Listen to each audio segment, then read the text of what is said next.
on phasing out fossil fuels, even as the Iran war lays bare how deeply the global economy still depends on oil and gas. Ministers will gather in the Caribbean city of Santa Marta on the 28th and 29th of April. This as fuel shortages, price spikes, and supply fears ripple through markets after disruption around the Strait of Hormuz. That contrast will hang over the meeting, with governments wanting cleaner energy, while many still scrambling for more fossil fuels when crisis hits. The summit, which is the first of its kind, was born out of frustration with the UN climate talks, where efforts to agree on a clear fossil fuel exit plan have repeatedly stalled. Major producers, including Australia, Canada, and Norway, are expected alongside Brazil, Mexico, Angola, Germany, France, and the UK. But some of the world's biggest fossil fuel powers, like the US, China, Saudi Arabia, and Russia, are staying away. Their absence matters, as those countries dominate global coal, oil, and gas output, and any real transition becomes harder without them. What is everybody up to this morning, baby? You read that correct. This is my last stream for a minute. Similar to the last chart, despite being completely unrelated. Yeah. Well, if you haven't noticed, I have some excellent headphones going on. I had to give back the ones I normally use, and I'm just using these for the last stream today, baby. So, as of noon today, I will no longer be staying where I'm staying. I gotta go. I've been staying here for almost 3 months when I initially only asked to stay for 2 or 3 weeks. So I think they've been more than gracious. It's time for me to move on. I think that's only fair for somebody being awesome enough to let me stay here to begin with. So that's me. I actually have a prospect for a job I'm going to go and get. So fingers crossed that I get it. It still won't won't get me a place to sleep tonight, or maybe even the next day. I'm not sure yet, but I'm going to try and get an advance. I doubt that's going to happen. People don't tend to like to give advances these days. I don't know what it is, but that's just how it goes. But this is someone that I worked with before. They're super cool. This guy's, I've always referred to him as my Chinese daddy because he's a good guy. I swear I'm like the only American that he treats as well as he does. He's always been really good to me. So hopefully that will work out as planned. I'm supposed to meet up with him later today. But yeah, as soon as this stream is over, that's it, baby. I won't be doing any live streams for a minute until I have a place I can do them from.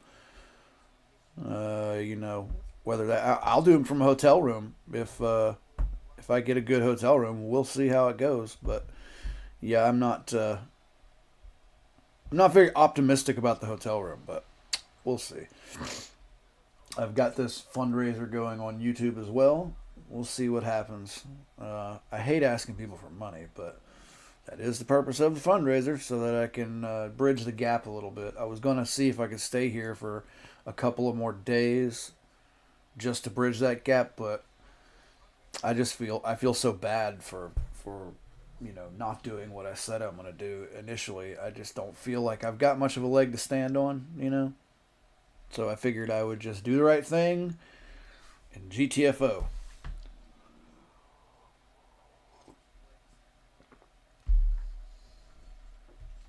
When someone comments, yeah, you've been here for like 3 months, I think that's a sign. That's a definite sign. Well, that being said, how's everybody doing? What's on everybody's mind? What are we going to do today? We're going to make some money? Maybe. Oil and Ethereum have Bitcoin, I guess you could say. Bitcoin and Ethereum, they're looking exactly the same. Yeah, all day yesterday, look at this. All day yesterday, the news feed for Ethereum was nothing but ETH to 2900, breakout holds. Ethereum tops 2385. This was the one. All the while, Ethereum was going down all day, but all the news made it sound like it was going up. Like, what? This news right here said Ethereum tops 2385, when in fact it had just fallen below 2385. The wording, like, come on. It doesn't top if it's going down. Like, it was going down all day long. And all the news was positive, saying, oh, it's going up, accumulation phase. I mean, look at this shit. You see that? Ethereum to 2,900. Ethereum price chart signals key structural shift. Major reversal. $2,900 target. Back in focus. All it did all day long was go down until about 8 or 9 o'clock, when the crypto day resets, right? Then it started going back up. And then, bada bing. So, yeah, I didn't understand what the hell all that news was about when it was not reflecting at all in the price action. So, yeah.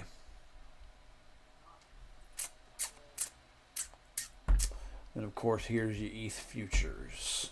I had these pulled up because I was trying to make me a buck yesterday. I had a little bit of money to play with, but not really.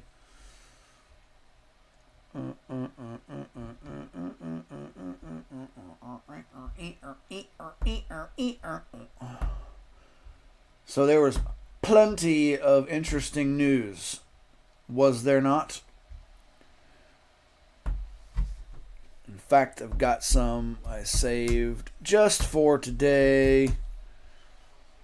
I did a little bit of prep work for today's stream, don't you know?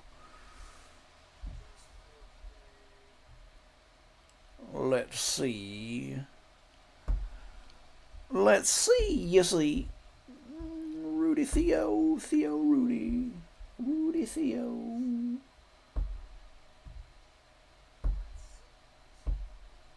Right. Ah, yes. This is glorious. Now, you won't see this coming out of Iranian propaganda news. Oh, no, you sure won't. Today, it is clearer than ever. The Islamic Republic is collapsing. Yes. Credible reports indicate that Ali Khamenei's family and the family of senior regime officials are making preparations to flee Iran. Get out. The regime is on its last legs You don't let them in lie towns to you. and cities across the country. Don't let them lie to you. The military is fractured. Good. The people are united. Yes. The foundation of this 46-year tyranny are shaking. So glad to hear it. This is our Berlin Wall moment. Yes, That sir. Ali Khamenei's family and the family of senior regime officials are making preparations to flee Iran. Yes. That's what I like to hear. Now, you will not see that on CNN. You will not see that coming out of the IRGC. Oh, they're just so sure that they're winning this war. No. Now, this may be overblown as well, because everybody loves to laugh at this guy. And when I say everybody, I mean everybody on the side of the Islamic Republic. But it's been discussed already that they are collapsing internally. They aren't putting forth that image. Of course not. Of course not. They keep on pumping out the BS AI videos as if they even have a chance winning this war. I find it absolutely hilarious, and I wish them the worst. The IRGC, not the people of Iran. There's an excellent picture of Chuck Norris assaulting Barney as all purple dinosaurs deserve. I found this guy's interesting. He was talking about these the top 12 Bitcoin treasury reserves out there and how much Bitcoin they each hold, and how this has all really been coming about because of what Donald Trump has done. And something he recently said should make you see. It should help you see how important crypto is going to be in the next couple of years. I've been saying it. I've been saying it for the better part of a decade. Crypto is the way of the future, whether you like it or not. And then there's always going to be naysayers, just like there were people when the internet first came out that thought the internet was just a fad. Look, like it or not, love it or leave it, it's here to stay. You're not putting the cat back in the bag. That's just the way it's going to be, whether you like it or not. So you might as well get with the program. But yeah, this is a very interesting. I like this guy. This will shock you, and you won't believe how much Trump narrative has changed. And I hope that this wakes you up. I'm just here to present the facts, figures, numbers, logic, and help you see clearly how dramatic this shift is going to be from 2025 to 2030. I told you from 2020 to 2025 where we'd be, and we're here now. And I'm going to show you the facts, figures, numbers, logic, and how I make my decisions and why I make my decisions. It's not off hype and get rich quick. It's off what the big money is doing. Yeah, yeah, and that's pretty self-explanatory. The reason I'm dipping away from that is I'm sure by now everyone has seen old Joe Rogan at the White House with Trump. I found that to be hilarious. Well, mostly what was hilarious was how Joe couldn't stop laughing when Trump would say certain things. Like, I don't know, Joe Rogan actually seemed like he might have been kind of high. But yeah, apparently he was there to support Trump, who was signing an executive order to speed up the process when it comes to getting approved for psychedelic therapy, when it comes to ailments such as PTSD, depression, even addiction. The one psychedelic in question is something called ibogaine. It is a root from a shrub in South Africa, the iboga shrub. And basically how it works is it's roughly a 24-hour trip, and it's done under medical supervision. You basically lay in bed the entire time, well, most of the time, with your eyes closed. And it's not recreational because it's not enjoyable.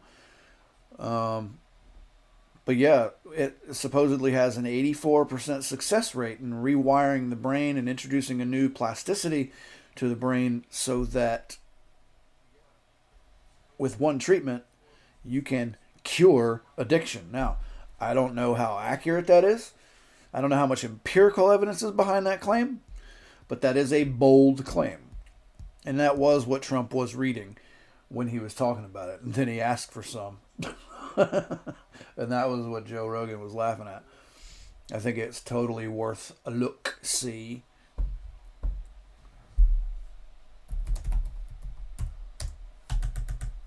Let's take a look at that about the White House.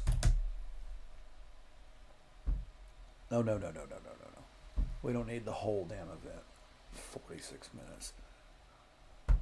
He is speaking and signing an executive order. Let's take you to the White House. And, you know, a lot of the people behind me, they're tremendous professionals, medical professionals most, and some military, like Marcus, some great military professionals too, real hero. Today I'm pleased to announce historic reforms to dramatically accelerate access to new medical research and treatments based on psychedelic drugs. In many cases, these experimental treatments have shown life-changing potential for those suffering from severe mental illness and depression, including our cherished veterans. Our veterans are having a tremendous hard time. You know, the suicide rate, we have it down a little bit, but they are having a hard time. And I got a call from a number of people, including the great Joe Rogan, and he said, we have to do something about this. And I looked into it. I called Bobby, I called Oz, I called Marty and Jay, and it was uniform support. And I said, so why would we wait 3 or 4 years to get it done? Or 10 years, frankly.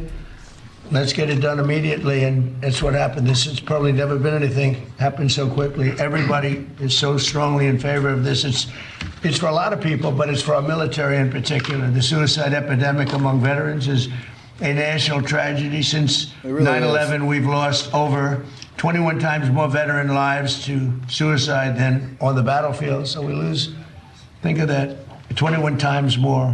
And today we're bringing them new hope. I think you're going to see a big difference and a big reduction in that number. I want to thank Secretary of Health and Human Services, Robert F. Kennedy Jr., who's a fantastic, where are you, Bob? Over here. Where is he? He always makes it difficult for me. Come here, Bobby. He's done a great job, too. And people love him. And more importantly, your wife is here someplace, Bobby. She's out there. Where are you? Where are you? The real boss in the family. Yeah. It's fantastic. Thank you very much for being here. As well as FDA Commissioner Marty McCary, CMS Administrator Dr. Mehmet Oz, NIH Director Dr. Jay Bhattacharya. See how easy that name is, Doctor? You know, it used to give me a little trouble. That was a tough name. Congressman Morgan Luttrell, who's a friend of mine and he's a real war hero. He knows something that a lot of us will never find out about. Retired U.S. Navy SEAL Marcus Luttrell, the two of them. I don't know what's in your blood, fellas. You guys are good mom and dad, right? Mom and dad. Yeah, good somebody. Good to have you. Joe Rogan is a fantastic person.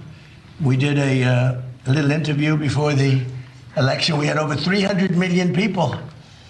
And I said, oh man, I hope Kamala doesn't do it. And she didn't. He wanted her to do it, but she didn't. Someday Joe's going to explain why. I could tell you why. But along with many other... So we're just watching yesterday's, I think it was yesterday? Yesterday or the day before, Joe Rogan, of all people, was in the White House while Trump signed an executive order on medical research for the use of certain hallucinogens for therapy in people who've suffered from PTSD and depression and even addiction. There's some wild claims being made about ibogaine in particular. If you don't know what ibogaine is, I did a short explaining what ibogaine is. I won't get into it here because I don't think anybody really cares. The point of me playing this was, look at Joe Rogan in the background. He can't stop cracking up. Obviously, I mean, because Trump keeps saying some funny stuff, but the things Trump says, you can pretty much predict everything Trump was going to say, right? In any situation when he goes off script. But I just find it funny that Joe Rogan's laughing. In fact, one thing that Trump says that's kind of ridiculous, Joe Rogan doesn't hold back. You can hear him go, listen. She didn't want to, with many other veterans. And I just want to thank the people behind me are outstanding. It's an amazing group. The executive order I'm signing, we're actually signing the executive order today, is really a moment. It directs the FDA to expedite their review of certain psychedelics already designated as breakthrough therapy drugs. They're very much being discussed. It's one of the hottest things I think you're talking about, Oz, right? It's nothing.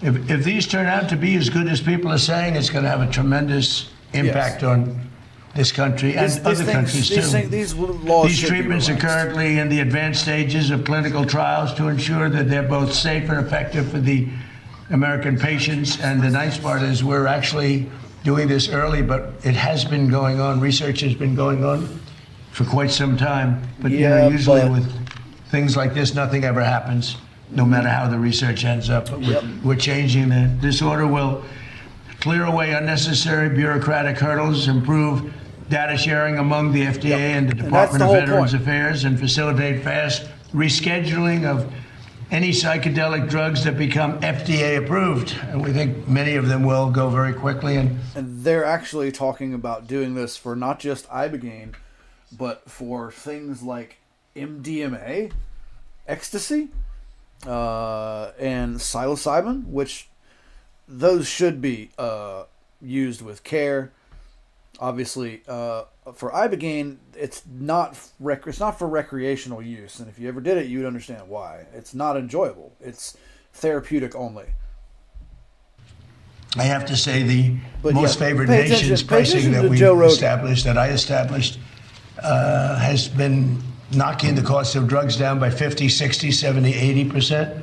And I also want to thank you and Bobby for the great job you've done. It's incredible. And the press refuses to write about it. I think it's probably as big as what we're talking about today. The drug costs are going down and by the way, Trump RX, which is the way you go to get your very low cost drugs. But when you think in my first term, I'm going to skip ahead just a little because the whole point of me playing this is not to listen to him rattle on like he does, but to check out Joe Rogan's reaction, which is hilarious. But he's very smart, very rich guy, very, very successful guy. And he said, hey, President, he used to call me Donnie.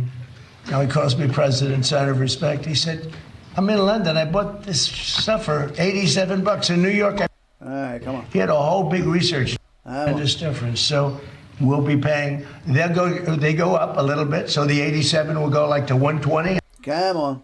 So I do that. That's why I like live television. Because the pricing not only is with traumatic brain injuries underwent. Here we go. It's called ibogaine. Here we go. Treatment. Listen to Joe Rogan. Ibogaine. Remember the name. Is that pronounced relatively properly, would you say? Yes. I don't want to get it wrong. Ibogaine, because it's so important, and experienced an 80 to 90% reduction in symptoms of depression and anxiety within 1 month. Can I have some, please? I'll take some.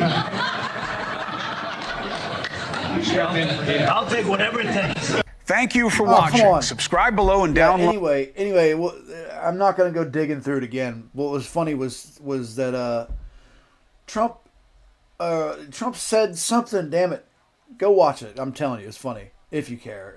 At this point, I doubt you would, but but then there was the guy that was standing next to Joe Rogan, who had a thick country accent, and he was talking about how it was amazing the benefits of this psychedelic ibogaine, but then he tried to be clever and disassembled a cliche and clumsily put it back together, and somehow or another he tried to make relative the statement, this is the end of the beginning, trying to be all, poignant with his words.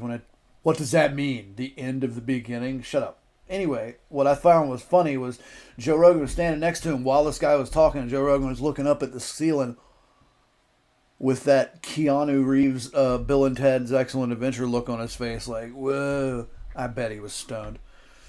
Anyway, I found that hilarious. Let's get back into some stuff. Okay, Bitcoin has been steadily on the rise since last night about 9 p.m.-ish, as has Ethereum. Despite the ridiculous news feed, oil has also been a bit on the rise. You wouldn't be able to tell it from this idiotic chart. We'll go over to Brent. But yeah, it's been a little bit on the rise since the futures market opened up. Like if you look over here, you see that right there? That was how it ended Friday evening, and then Sunday, boom.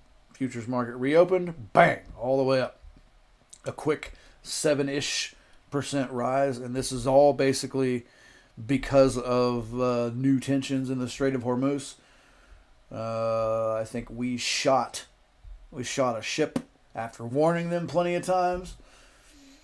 And of course, Iran has some ridiculous claims that they're trying to say happened. When if you know anything about Iran, they are liars.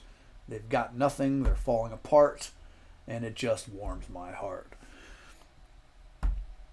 Let's go over to some news and see what the talking heads is saying about everything. How's everybody doing this morning?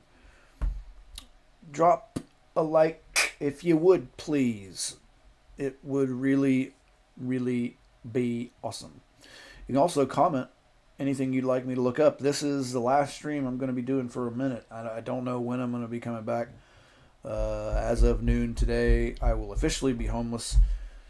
I've got a job lined up.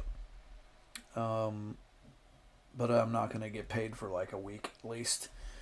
So I might be sleeping in my car for that week unless I can manage to find a hotel room or... Dude, I've got 2 people who owe me $1,000. They can't seem to pay. And then my tax money is now on its 11th week when they initially said it would only be 3 weeks. I spoke to the IRS and they were like, oh, sorry, we screwed up. You might have to wait another 4 weeks to get it. So through no fault of my own, aside from poor planning perhaps, I will be sleeping in my car. But I've got money coming from like 3 different angles. 4 if you count my disability claim that I'm still waiting on. And I'm just so tired. So yeah, that's my story. Let's see what everybody else is saying here. Semiconductor earnings. See what Bloomberg is saying. All right. U.S. seizes an Iranian ship in the blockade. That's good. We need to just go in and destroy and exterminate the IRGC. We really do. The Islamic Republic. Nobody wants them there anyway. Don't let the news fool you. The people don't want them there. The people despise Islam. And rightfully so. Look at the way they've been treated. It's the fatigue. Another Monday morning to start on Sunday evening. Waiting for that gap lower in risk and that bouncing crude off some tough words over the weekend. And then anticipating that any moment now, as we get closer and closer to the cash open stateside, you'll get a warm, fuzzy social media post about the prospect of talks and extending the ceasefire. That's been the rhythm, the pattern of things that this market has become exhausted and fatigued by over the past, let's call it 2 months now. It feels like you're dealing with a friend who's a complete drama queen, and they keep coming to you with a crisis that they're going to resolve in a couple hours, and you stop paying attention to and stop caring about, and that's ultimately how the market seems to be responding. I think it's the boy that cried wolf, right, when it comes to some of these proclamations, but actually tangible, nothing is changing at the moment on the ground. The idea, though, that this market has is at least they're talking or talking about talking. For the moment, seems to be good news. Henry Trace of Aveda Partners writing the following: anticipating higher crude prices, understanding basic supply and demand realities can be undercut in an instant by a presidential tweet. Henrietta joins us now for more. Henrietta, welcome to the programme. Let's talk about those talks. Who is the US negotiating with? Who is in charge in Iran? And are they the same people?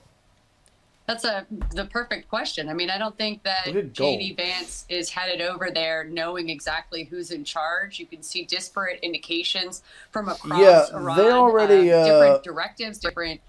Iran already gave us the finger in regard to more talks. So unless something's changed, which I don't think it has, Iran doesn't mince words. You know what I mean? Iran says wild shit, and then you don't hear from them, and that's it. They're done. Oh, yeah, I'm about sick of hearing from the Pope's hypocritical ass. This jackass Pope wants to run his mouth about Trump and peace and this and that. Meanwhile, he's calling he's calling Islam a religion of peace, and we could learn a lot from them. Meanwhile, he's silent on the 30 to 40,000 people that have been executed by the Islamic Republic of Iran.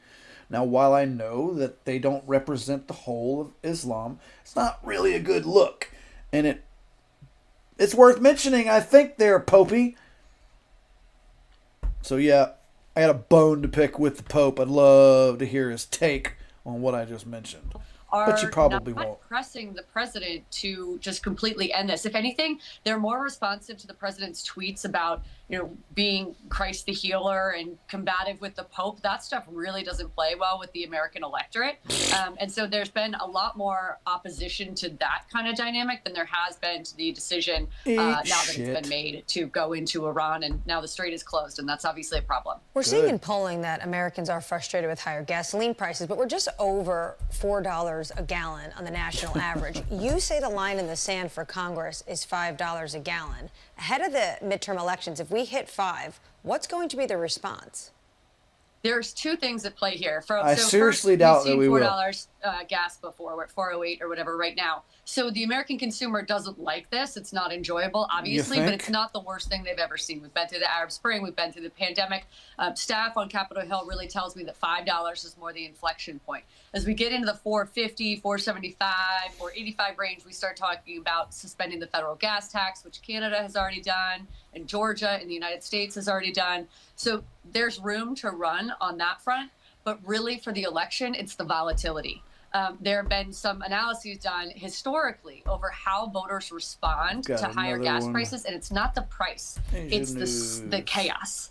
It's the extreme swings that voters don't like. That's what they pay attention to, and that's what Republicans have to worry about going into November. Henrietta, what's your sense of the willingness to increase funding to the Defense Department going forward, especially should this start to spiral and the hot war begin to reassert itself? There's definitely appetite for more defense spending amongst the Republican conference. I mean, there's no problem really with Lindsey Graham adding a $200 billion, maybe let's say $100 billion Pentagon plus up to their forthcoming reconciliation bill. Yeah, I mean, both sides have been talking about war with Iran for quite a while. Trump's just the first one to have the balls to do it. Or maybe the first one to be dumb enough to do it. What's your take? What do you think? I'm very curious to get a general consensus because I know what my opinions are, but we're here to share opinions, are we not? Mitigate some of that impact. We've seen Southeast Asian countries particularly feeling the impact, and Singapore, Thailand have called on people to curb their air conditioning use, for example, to try to curb, save energy. China. Good luck with getting people in Thailand to cut down on their air conditioning use. Now the natives, sure, no problem. They live without it. No, most of them live without it, but being that they are the most visited country in the world by tourism, tourists are not going to cut back. It's a very tropical, very, very tropical place. I went to Thailand in 2008. I am going back. In fact, I should be there now, but I'm not because I lost $70,000 in the market a few months ago. Otherwise, I'd be there now. I could bash my head into a wall until it's a pretty pink paste. But here we are. That being said, once my disability claim comes, you can receive disability while living in another country. Did you know that? You can get SSDI. You cannot get SSI in another country. I find that fascinating because, disability doesn't pay very much, as we all know. It's somewhere between $1,000 or $2,000 a month, maybe. But in a place like Thailand, that translates to close to $5,000 a month because everything is way cheaper. There's a lot more things to spend your money on. You certainly can spend lots more money over in Thailand, but you're kind of a fool if you do because you should take advantage of those prices. But I've been itching to go back to Thailand for the last 18 years. Ever since my son was 2 years old. I would have stayed then, but like I said, I had a 2-year-old son. Now he's 20. I'm out. I am out. He's going to come with me for just a visit, and then I'll probably bounce around Thailand and Vietnam and Cambodia for a minute because they are just such wonderful places. Did you know you can buy a beachfront condo? Buy it, not rent. Buy it in Vietnam. A beachfront condo for less than $10,000. Sometimes as low as $5,000 to buy it. That's a bit of a shoebox, but I don't give a damn. $5,000 is... sell me a closet. Give me a pillow and a blanket. That's a deal. So, yeah, that's me, and that'll probably be within the next few months. But for now, I am sucking it. I will be sleeping in my car tonight, most likely. And possibly the next day. I'm starting a job. You can make a certain amount of money and still be okay with disability. There's only so many things I can do comfortably anyway. So, yeah. I was supposed to start a new job, but I won't get paid for a week, so I'm going to be hating life for about a week. We shall see how it goes. Associated with the Iranian regime claims Iran may not send a delegation here to Islamabad as long as that U.S. blockade remains in the Strait of Hormuz. But Iran's reluctance to publicly confirm could just be posturing or doing their own public relations. A senior White House official tells Fox that Vice President Vance, Jared Kushner, and Special Envoy Steve Witkoff plan to come here to Islamabad. President Trump writing, "We're offering a very fair and reasonable deal, and I hope they take it, because if they don't, the United States is going to knock out every single power plant and every single bridge in Iran. No more Mr. Nice Guy. It's time for the Iran-killing machine to end." Now, President Trump also says a 900-foot Iranian-flagged cargo ship tried to violate the U.S. naval blockade yesterday.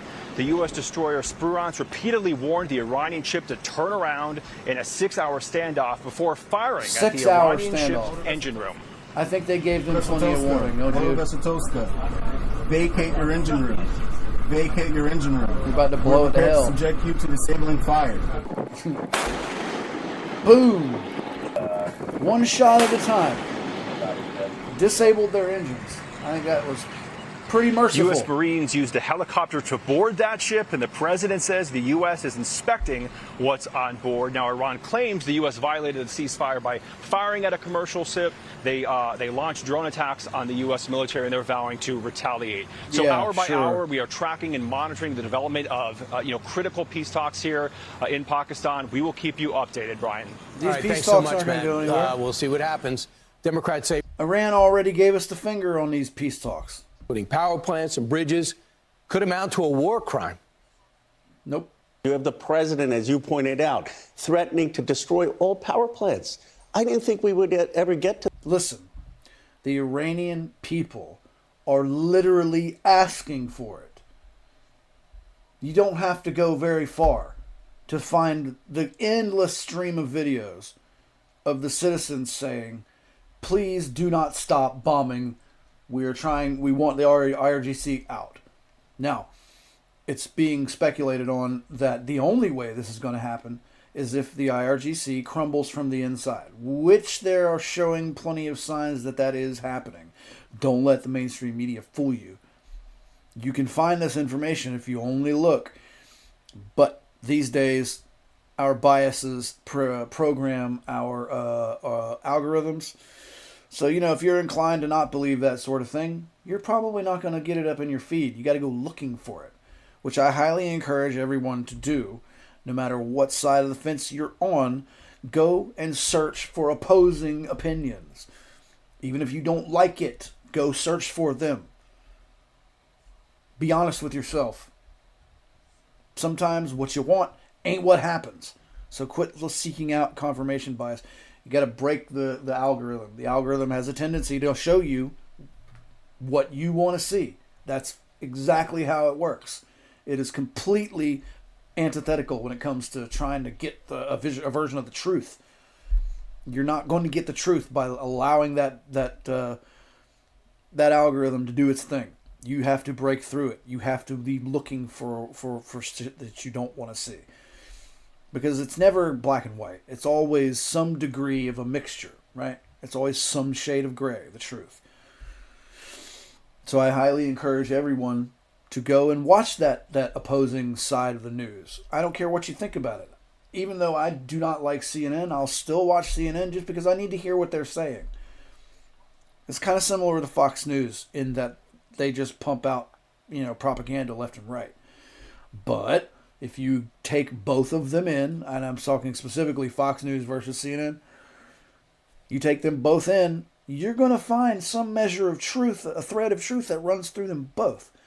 Just because they both are capable of pumping out propaganda doesn't mean that they only pump out propaganda. And I can say that in equal measure to Fox News and CNN. And if you're honest with yourself, you'll say the same thing. Most people, though, ride that damn fence. Most people dig their heels in to their idiotic side, whatever that is, left, right. sorry, most people, most intelligent people are some shade of purple. Just because one side believes in it doesn't mean you have to subscribe to everything. Like, you know, because I find myself identifying a lot with the right lately. But do I subscribe to everything the right preaches? Hell no. Absolutely not. I'm not going to get into what things that I do take from there, because I think most people these days should go back to the way things were 30 years ago. Somebody asked you who you voted for, and people would say none of your business because it was an offensive question. I think we need to go back to that. People need to start keeping their politics in their pocket, because we've just become too divided, and it hurts. It hurts. It hurts my feelings. It really does. Enforcement of any deal we might sign. All right, guys, thanks so much. A lot going on, and it is the other definition of fluid. Appreciate your insight. 27 minutes out before the top of the hour, brave ROT cadets from Old Dominion University tell us about the Army professor who gave his life to save their... The hell? Yep. Plus, President Trump fast-tracking new mental health treatments. Could psychedelic therapy help our heroes? It sure could. You know, we've already talked about that. Let's see what Asian news is saying. They look like they got something interesting on there. Out at a firecracker factory in southern India on Sunday, killing at least 20 people and injuring 6 others. In a social media post, Indian Prime Minister Narendra Modi extended his condolences to those who have lost their loved ones in the distressing incident. Tamil Nadu Chief Minister said the deaths were tragic, expressing his immense sorrow in a post on X. Industrial accidents are common in India, often due to poor adherence to safety regulations and weak enforcement. Another explosion at a power plant in central India this week killed more than 20 people. Terrible. Terrible. Absolutely horrible. India has invested billions of dollars in expanding metro rail networks across multiple cities. However, many systems are... I don't really care too much about what India is doing. I mean, you know, if you do, by all means, tell me and I'll be glad to go over there. But, you know, this is America. Care about no India. That's right. Family and our viewers' families. 60 Minutes reported last night that Iran had enough nuclear material uranium to make 10 nuclear bombs. That's why Trump took action. I think Tom has read the Constitution and also has learned from history, Bill, in terms of what we saw from Barack Obama. Now suddenly we're concerned where our monies are going, yet the Obama administration, which basically enriched Iran, gave them billions of dollars to... Now listen, this is one of those things you got to get your story straight on, okay? Yes, it was a bad look that Obama gave them all that money, but he didn't give them our money. First of all, it wasn't American cash that was on that pallet, allegedly. Second of all, that money belonged to them to begin with. So I'm not saying he should have given it to him. Honestly, I would have said to go tell them to go themselves. But, plus most of that was interest over the last 30-something years that it was owed to them. We kept their money because of the sanctions that we had against them. It was their money. However, the majority of that money was interest that we added to it. I wouldn't have given them a cent of interest. Kiss my ass. Sorry, you want any of it? That's what you get. Iran? Are you kidding me? So yeah, make sure you understand that part. It was their money to begin with. A small fraction of it, that is. Get that straight. Made over the years, they were dependent on Russia for energy. Boy, that worked out well. Now they're looking everywhere for energy and they can't find it. So it was their own silly mistakes, and Trump isn't doing that. It's a political price. Some Republicans may pay a little bit, but it's worth the safety and security of our families. Yeah. You know, Bill, you said that it would be good if America had a plan. I see the plan very clearly, and I think anyone who actually has been following CONCEID, especially lawyers, and I think you're a lawyer, right? And what do I mean by that? When you look at how lawyers negotiate, you have the possible sentencing and the punishment, which is usually really huge. That serves to do what? To get a plea deal. And the plea deal in this situation is Iran coming to the table to negotiate a deal going forward. That's really simple. Now, we're talking about gas prices. What is President Trump doing? Leveraging America's energy independence to make sure oil and gas prices don't get out of hand, according to some estimates, going to $150 or $180 a barrel. I see that as a comprehensive economic, generally geopolitical strategy. What say you? We'll see. I mean, listen, I disagree with you that there was a plan, and I think most people would argue they're a little out of control right now. And you're seeing diesel hitting record prices. And remember, that doesn't affect you at the pump. I don't fill my car up with diesel, but it does affect every other good and service that moves here. Listen. I was about to say that is an asinine statement, but he fixed it. Yeah. Fucking Pope. Pope needs to sit his ass down.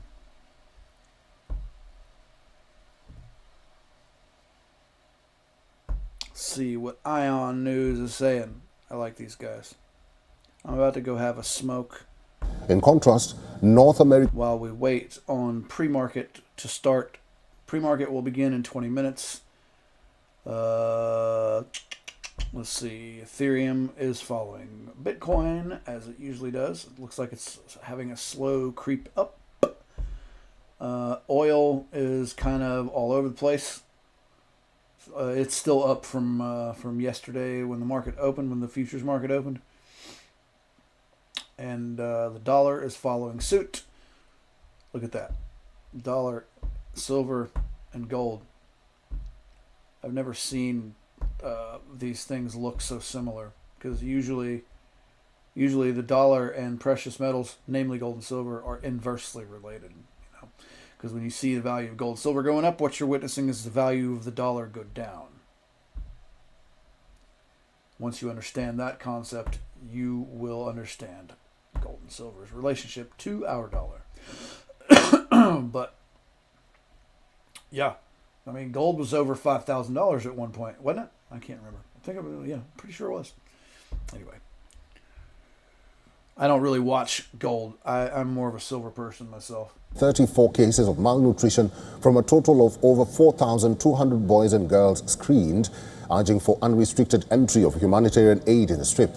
The agency's latest post on X has highlighted the grim reality of rising energy prices, choking access to fuel, food, and basic needs. Humanitarian supplies that are blocked or delayed while families struggle to cook what little they have. The agency had earlier said that the core drivers behind the situation in Gaza are prolonged conflict, repeated restrictions on humanitarian aid entry, and economic pressures. UNRWA has been blocked by Israeli authorities from directly bringing in food and other assistance since March last year, leading the agency to run out of food stocks by the end of April last year. While rising energy prices are further limiting families' ability to cook available rations, the agency notes that successive aid sieges and blockades have negated the brief reprieve. Despite this, efforts continue to address the malnutrition issue. Early this month, the Palestinian Ministry of Health, supported by the WHO, UNICEF and UNRWA, ran a 5-day vaccination campaign targeting children under 3 years old who missed routine vaccines during the recent conflict. The campaign reached over 6,000 children despite difficult weather conditions, as 146 teams worked to deliver life-saving vaccines through fixed health facilities and mobile outreach to those unable to access services. This campaign targets children from 1 day old to 3 years old. It's a catch-up campaign for all children's vaccinations from 1 day old to 1.5 years old. The goal of this campaign is to identify children who are behind on their routine vaccinations. Vaccination is very important for children, and I am committed to her vaccination. We came here and had her 6-month vaccination, but they also have informed us that she should get checked for malnutrition, and here we are as they gave her supplements. I also personally like to come here to follow up regularly. The malnutrition crisis in Gaza is part of a multi-year humanitarian emergency triggered by the October 2023 escalation between Israel and Hamas. Since the war, UNRWA has provided over 17 million health consultations, but nutrition services still face chronic strain. Early in the conflict, acute malnutrition was already 10 times pre-war levels in some assessments, while temporary aid inflow during a January-March 2025 ceasefire allowed partial recovery. Subsequent restrictions have reversed gains, leading to renewed surges documented in UNRWA's Lancet analyses and ongoing infection prevention and control monitoring.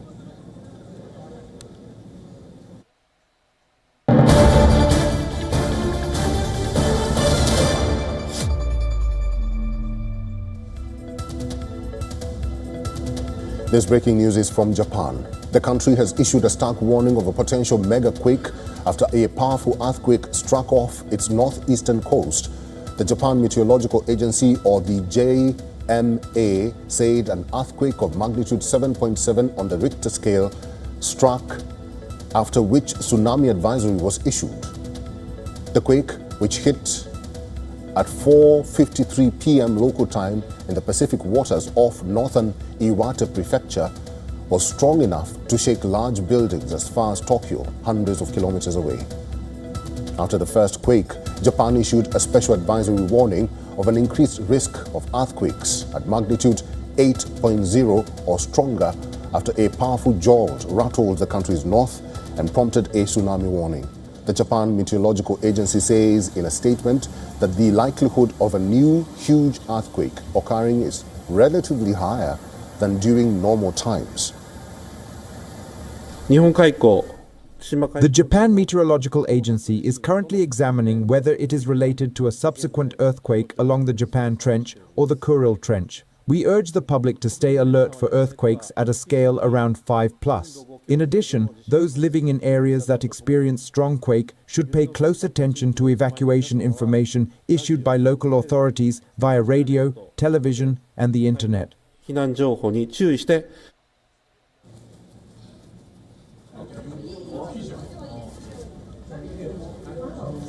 Authorities have placed 182 cities and towns stretching from Hokkaido to Chiba on alert. Residents in 7 prefectures have been urged to prepare for possible disaster and closely monitor official updates.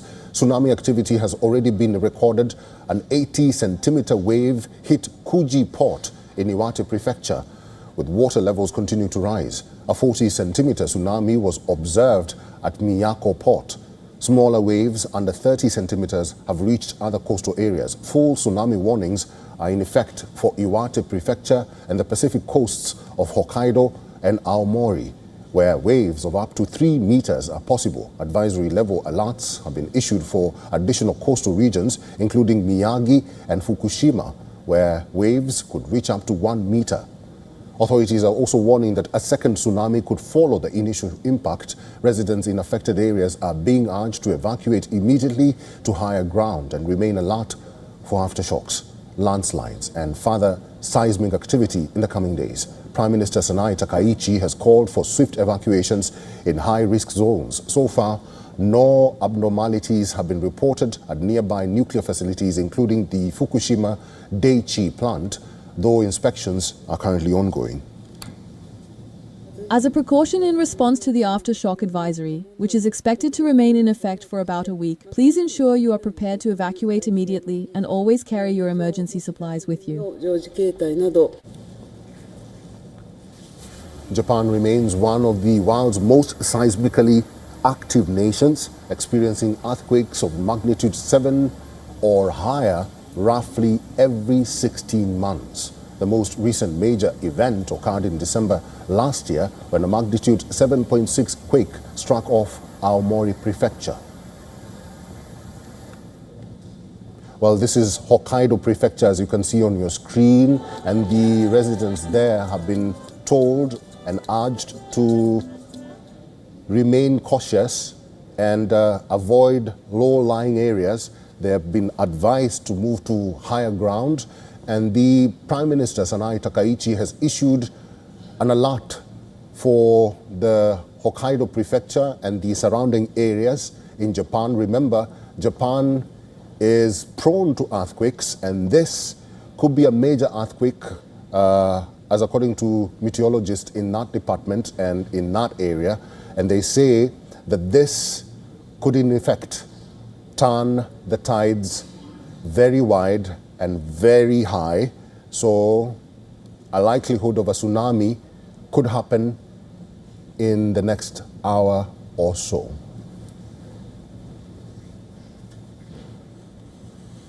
Amid mounting controversy over the police response to the deadly mass shooting in Kyiv, the head of Ukraine's patrol police, Yevhen Zhukov, has resigned. Zhukov faced intense criticism after two of his officers were accused of fleeing the scene of the shooting. The two officers have since been suspended by Ukraine's Interior Ministry. At least 6 people were killed in the shooting, while 14 others were injured. Earlier, a gunman had opened fire and took hostages at a supermarket in the Ukrainian capital before being killed during an arrest attempt. In a video posted by Ukrainian media, 2 police officers wearing uniforms and yellow vests were seen standing next to a person on the ground before fleeing the scene as gunshots rang out. Ukrainian President Volodymyr Zelensky has also weighed in, saying that there will be a full review of the patrol officers' actions. While the Ukrainian police are yet to ascertain the motive behind the attack, the shooter has been identified as a 58-year-old native of Moscow. The shooting has left Kyiv residents traumatized, with several eyewitnesses and residents expressing shock over the incident. Yes, I saw him several times. He greeted me. He was always first to say hello. He greeted me. I was surprised, because I don't know. I'm just an elderly person. Nobody really knows me. He didn't want to communicate with anyone. When I sat outside on the street, he knew me by my face. He would greet me briefly and hurry off to run his errands. He wasn't close with his neighbors or anyone else. In its latest weapons test, North Korea has fired 5 short-range ballistic missiles, with the leader Kim Jong-un personally overseeing the launch alongside his daughter and military officials, and even praising the results. State media says the missiles were fired on Sunday towards an island target about 136 kilometers away. Pyongyang claims they struck a wide impact zone with what it called high-density precision. The launch was designed to test upgraded Hwasong-11 tactical missiles and new warheads, including cluster and fragmentation munitions that are built to hit wider areas. The cluster-style payloads are now raising concern about battlefield use against troops, vehicles or infrastructure. Earlier, South Korea said it detected several launches from the Singpo area, with the missiles traveling around 140 kilometers into waters off the Korean peninsula. Seoul called an emergency security meeting and said South Korean and U.S. forces remain in a firm joint defense posture. The test adds to a rapid burst of North Korean weapons activity in recent weeks. Pyongyang has already showcased cruise missiles, naval strike systems and fresh artillery capabilities this month. Kim has also been pushing to modernize the North's Navy, with new destroyers launched and more reportedly under construction. The launch now undercuts any hopes for diplomacy with Seoul. After recent gestures from South Korea aimed at easing tensions, North Korea remains under multiple United Nations sanctions banning ballistic missile activity. Yet, Pyongyang continues to sharpen weapons and signal defiance.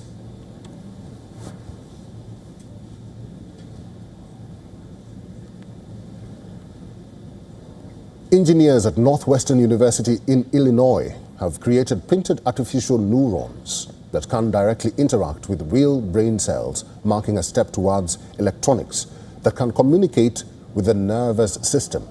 The flexible, low-cost devices produce electrical signals that closely resemble those generated by living neurons. This allows the artificial neurons to activate biological brain tissue rather than just simulating neural activity. In experiments using slices of mouse brain, the printed artificial neurons successfully triggered responses in real neurons.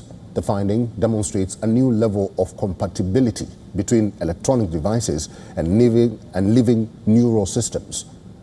Researchers say the breakthrough could help advance brain-machine interfaces and neuroprosthetics designed to restore lost functions.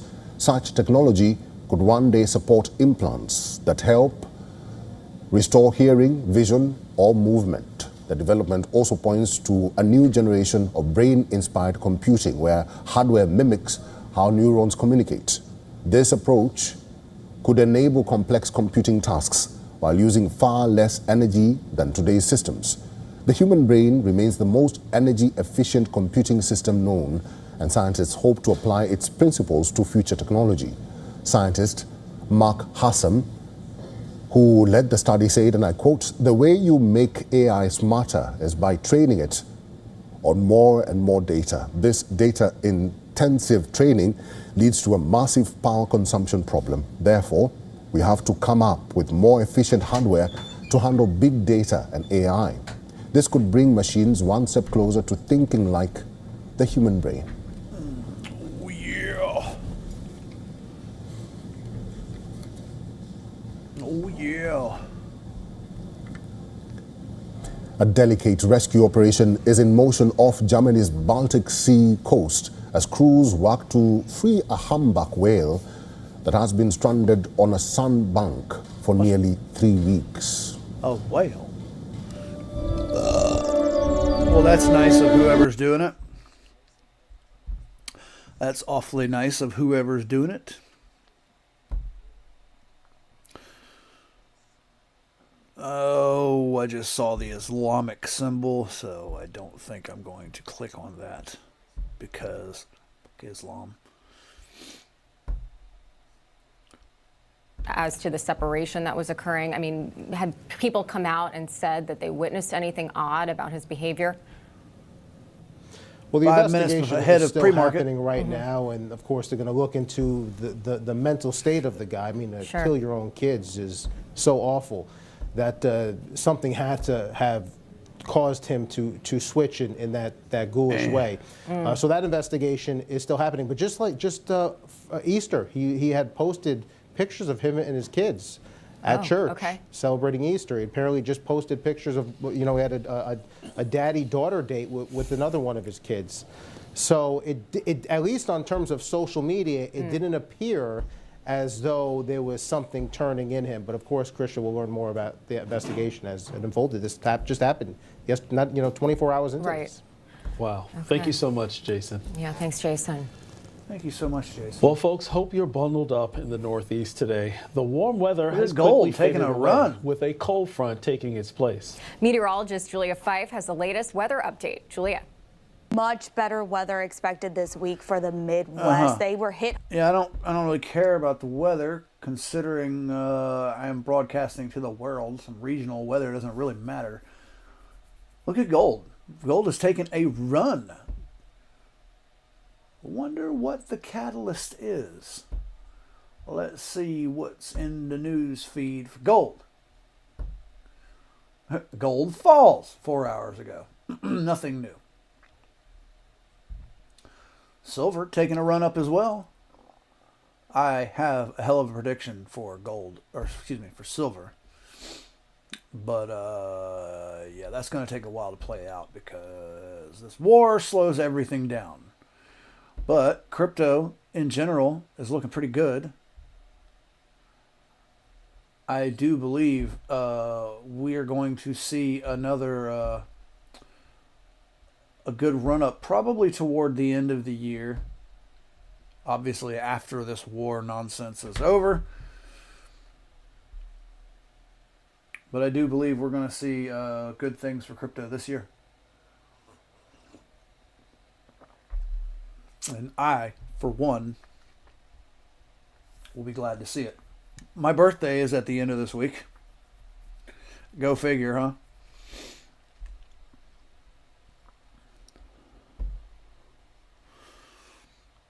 Let's see here. Oh, yeah. I'm just perusing the news. Doesn't look like too many people are talking about anything major, really. U.S. negotiations in Pakistan for Iran talks.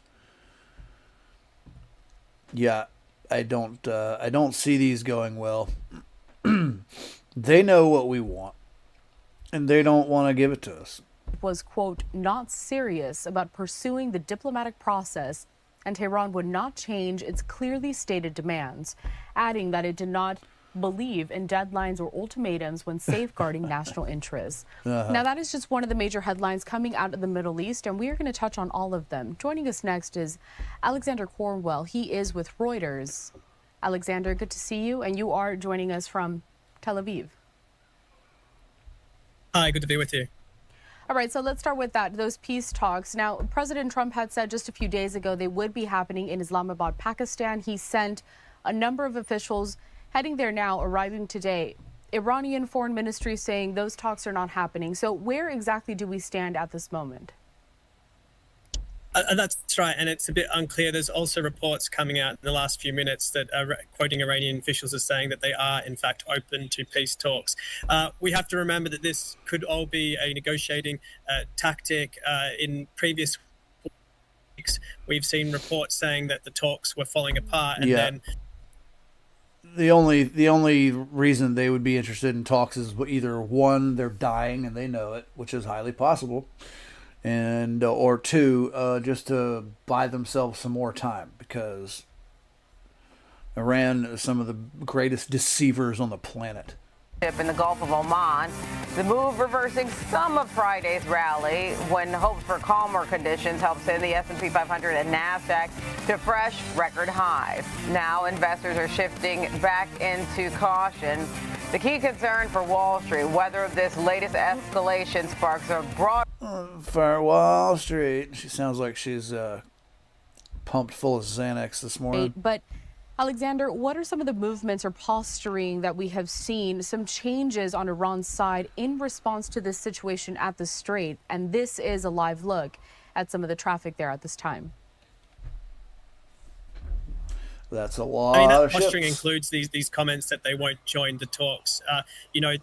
Iran had said that it had opened the Strait of Hormuz in response to the ceasefire in Lebanon, but the U.S. maintained its blockade on Iranian ships. Now, that Iranian ship was seized by the U.S. as it tried to make its way to an Iranian port, and Yes, we've sir. seen this footage released by the U.S. that shows soldiers or U.S. forces landing on that vessel.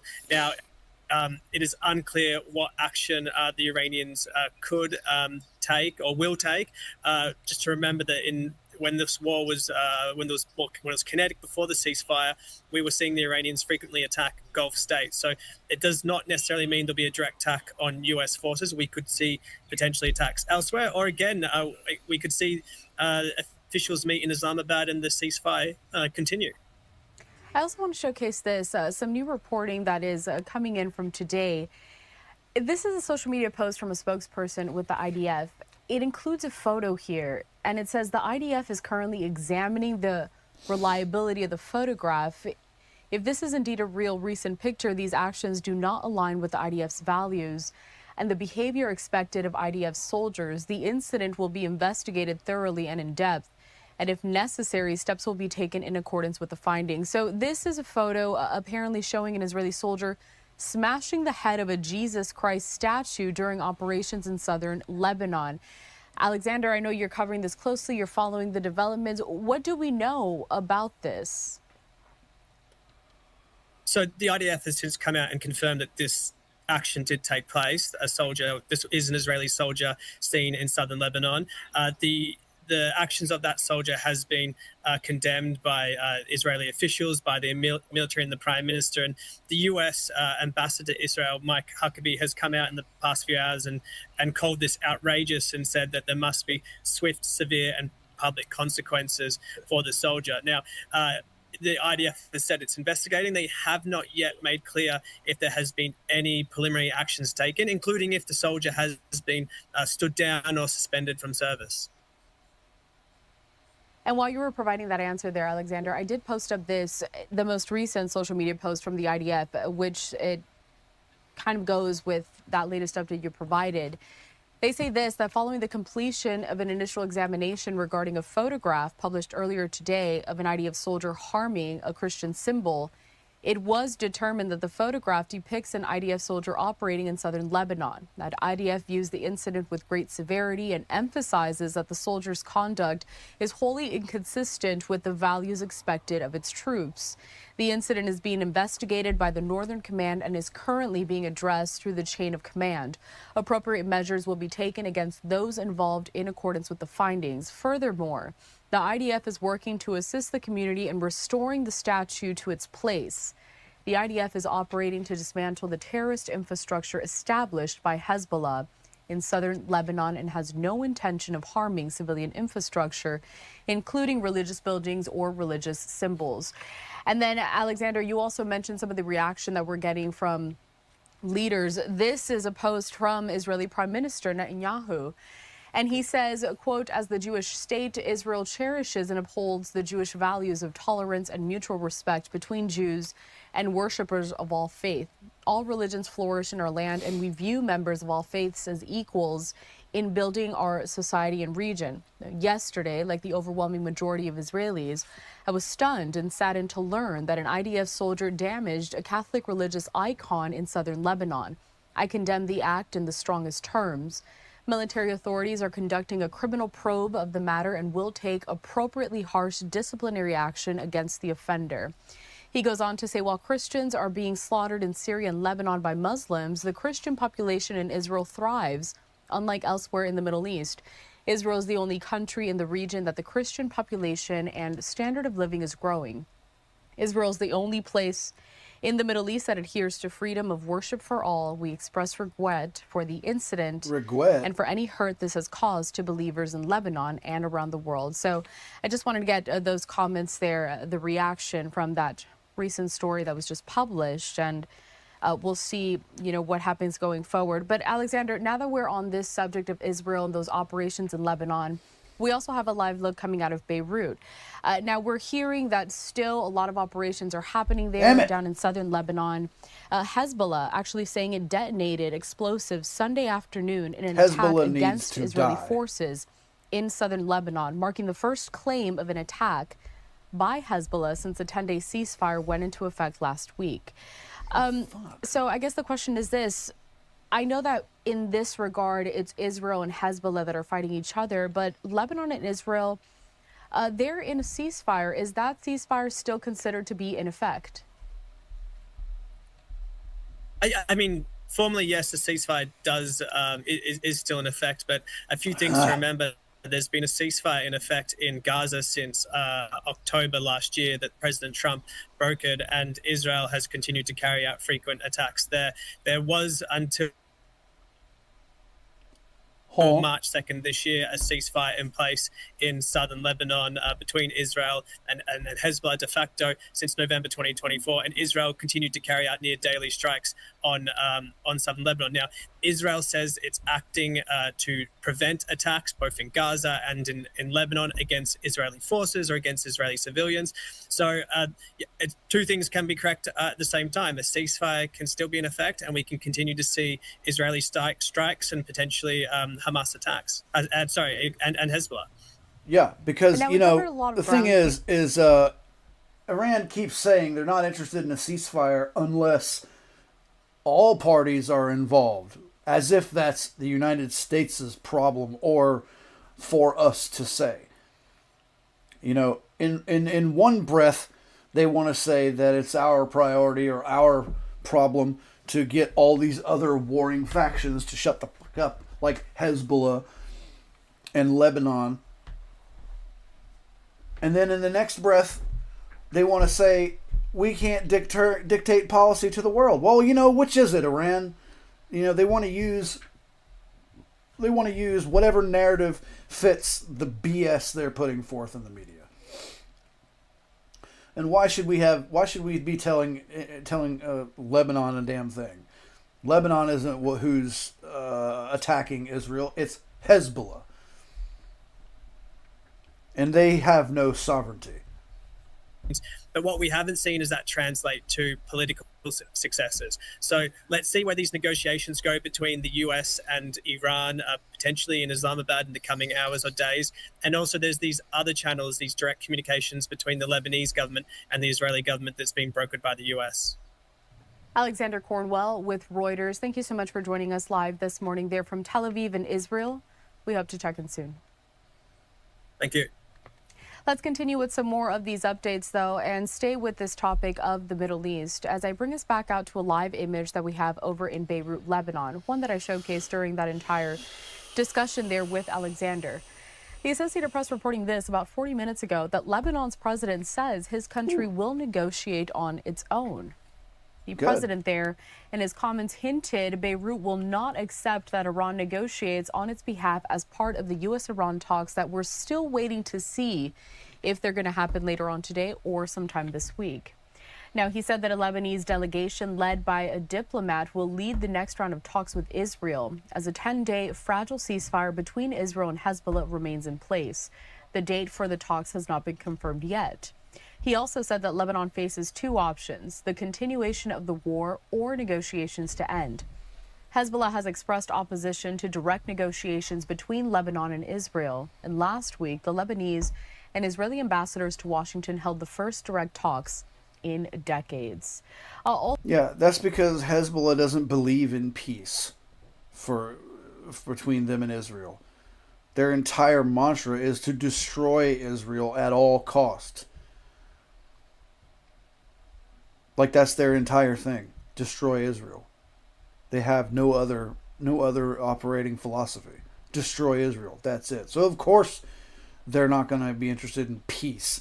And even if they did, they'd be lying. Even if anytime there's a ceasefire, what ends up being said? Either the United States or Israel broke the ceasefire, when in truth Hezbollah fires rockets. Be delayed if there is this investigation into Jerome Powell. What's your reaction? Well, the president, I think we've hardly heard a kind word about Jerome Powell. He's repeatedly called him too late, as you said, criticized him for how much over budget the construction of the new Fed HQ has been, criticized him repeatedly for not lowering rates. And so Jerome Powell has said he's going to remain in this position until the investigation is complete. Of course, Senator Thom Tillis has said he will not vote to confirm Kevin Warsh until the investigation is complete. I think there is a lot of incentive to finish up this investigation, but also we saw escalation last week, and that the U.S. Attorney for D.C., Jeanine Pirro, sent some people to the Fed to check out what was going on there. So maybe the investigation was actually heating up after all. Interesting. Well, on that note, Dr. Earl, what do you foresee in the immediate future with regard to energy prices, oil prices? Because the futures market is down. I see your mom. Ahead of the opening bell. And then on top of that, do you think that interest rates, given the impact of what it's been having on the consumer right now and businesses, both large and small, do you foresee interest rates actually being cut? So on the market, it's not very surprising that things are down because, we had news over the weekend of chaos in Hormuz. And on top of that, pre-market gains, I always recommend that people interpret them cautiously. The market's thinner, overnight moves can reverse and all that.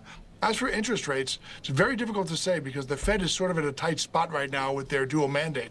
There's considerable evidence, of a slowdown in hiring and that sort of thing to where, they might lower rates. But with oil up here and causing a lot of distortion in prices, there's actually been some talk about a rate hike if we have, this disinflation process slow down. So very difficult. I would not want to be in the Fed's shoes right now.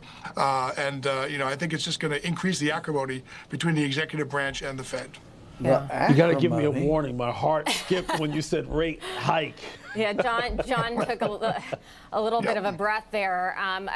Elizabeth, that's all the more reason why this confirmation with Kevin Warsh is very important. But it almost seems like President Trump's kind of competing interests with Jerome Powell, the investigation, and Kevin Warsh being nominated. It seems like they don't necessarily jive. And also with Thom Tillis, President Trump is saying that he might ask Thom Tillis to stand down with the investigation. If we do end up at a point where we see Jerome Powell again threatening to raise rates instead of cut, What's your inside baseball reaction, given the fact that you're in D.C., as to the nomination of Kevin Warsh? Well, I think that a big thing here that the Trump administration wants, big reason why they want to lower these rates, a big concern is home ownership, home buying prices. They really want, as targeting, we've heard this message of affordability. The president's been traveling around the country, the vice president too, and something that they're really focusing a lot is how to make home ownership more affordable. And so I think that's something that they're definitely going to be looking at when it comes to affordability in homes is a thing of the past, I do believe. They want Americans to be able to pay their mortgages, and they want Americans to be able to buy houses more easily, because home ownership is at such a low level in America. So I think that's something that will certainly play into this. Mm-hmm. Well, Peter, I'm going to throw a question at you. Think of it like you're at a buffet. Mm-hmm. You put the complications of the war on your plate. Then you put the tariffs on your plate. Then you put high energy prices on your plate. That's a lot to digest. Do you foresee any potential additional shocks to the domestic and global system, maybe credit, maybe the housing market to some degree? Do you see anything else that's going to make it very challenging to weather through? I think we have a pretty full plate right now, although it hasn't really reached any sort of culmination. A lot of these things are developing. I don't think that the private credit issue is one that will be lasting. It's not 2008, but it could tighten up financial conditions. Right now what I think is, if there were some sort of heavy-tailed possibility out there that could make things worse, it would be if another nation, say, did something opportunistically, whether China with Taiwan or maybe something with Russia and Ukraine. But other than that, no, I don't see things getting much worse than this. But, just being like this and lingering, uncertainty and higher prices is bad enough. So true. My stomach is already full, just to further the analogy. Yeah. Thanks so much, Dr. Peter Earle and Elizabeth Mitchell. Thank you. Thank you. As we've been telling you, peace talks with Iran are expected today in Pakistan. A U.S. blockade now strangling Tehran's economy, forcing the regime to back to the table. This as a fragile ceasefire hangs in the balance and set to expire. Foreign Affairs correspondent Alex Salvi has the details on the ongoing efforts to bring a lasting stability to the region. Good morning, Alex. Yeah, Christian John, good morning to you both. The race is on as President Trump's Wednesday deadline appears to still be in effect as he urges Iran to reach a deal or else face an escalation by the U.S. military. The president is now accusing Iran of violating the ceasefire by targeting multiple European ships that were traveling through the Strait of Hormuz over the weekend. Trump is warning that if Iran does not accept his terms, the U.S. will knock out every single power plant and bridge across the country. Vice President J.D. Vance, he's expected to lead the American delegation for a second round of talks in Islamabad, Pakistan, coming after the first round failed to produce the desired results last week. But just days later, President Trump announced that Iran was agreeing to many of his demands, if not all of them, prompting a short-lived pause in the hostilities, with Trump over the weekend saying that he has no plans to dial back his red lines. We're taking a tough stand. They've killed a lot of people. A lot of our people have been killed. A lot of your fellow soldiers have been killed over the years by They sure have. It's time to exterminate Now, the U.S. military them. continues its blockade of Iranian ports, with Central Command releasing this video showing Marines boarding and seizing an Iranian-flagged cargo ship that was attempting to make its way to China. Now, Pakistan's army chief, the country, by the way, which is mediating many of these efforts, says he spoke to President Trump about ongoing negotiation efforts and told him that the blockade was an obstacle to peace with Iran. The president reportedly told him that he will consider his advice, but Iran this morning claiming that it has no plans to send a team to Pakistan, again citing the U.S. blockade, therefore threatening the progress of peace talks and putting Iran dangerously close to President Trump's April 22nd deadline. That's the guy who recommended. Interesting. We'll have to see, because the clock is ticking and Wednesday will be here. The blockade is before you know hindering it. the talks. Thanks so much, Trump Alex said he'll Salvi. consider Thanks, the Alex. advice. As if to say. Stay tuned. First edition. We'll be right back. More from the Newsmax newsroom straight ahead. These Iranian jerk-offs think they have a chance, I swear. They for all of their propaganda and lies they pump out into the media, I'll give them credit that they are giving a good go at it, but ultimately, man, if you don't see through the lies of the the Islamic Republic of Iran, If you don't see through the lies of it, then you're just as dumb as the media that pumps out the lies. Like, it's so blatantly obvious. All they do is lie. Everything that they do, they turn around and accuse America of doing. I just saw the other day where they were still trying to maintain the narrative that it was United States that blew up that school with all the Iranian little girls in it. No, dude. It came out a while back. That was the IRGC. And they framed it as the United States because that's what they do. If you don't believe it, then take into consideration how they treat their women already. And then ask yourself, what scenario is more likely? I understand if you are liberal and you want Trump to be wrong, that you're probably hoping that it was America because you're just a sick in the head individual. But that is not the truth. Let's see what old Bloomberg is talking about. Where's my cash, Bloomberg? Is highly concentrated in a few hubs. So few hubs, global cloud dependency, fiber optic comes in particular geographic areas, which we don't need to mention. So all concentrated in those areas. So that will have to change over the coming years. So one is data center. Another one is water resources. 67% of the population in the GCC relies exclusively on desal water. And all the desal plants are along that coast, which is in the Gulf of Persia. So you'll need to create a new infrastructure for water reserves that need to be put in. This is a lot of money, and it's even more money when you think about how much the commodity prices are increasing as a result of all of this infrastructure build.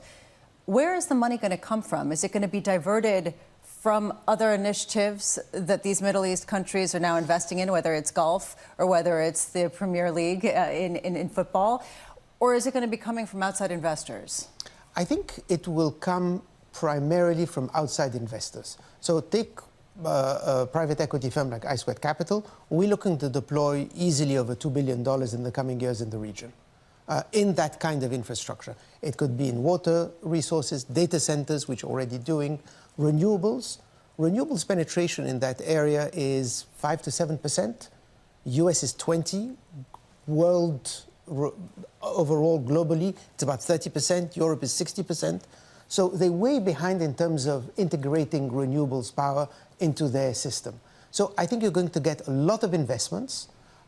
It should come primarily from foreign direct investments, private capital, and that's already happened in the last couple of years. Do you get the sense that there is an allegiance in terms of where the money comes from to go into some of these projects, the infrastructure projects? And I say this at a time where it seems like the world is kind of fracturing, and there's a real question about U.S. money going into the region, or is it Asian money that's going into the region, at a time when this used to be sort of the new financial capital that's kind of been called into question. I mean, do you have a sense of where the flows are going to be coming from?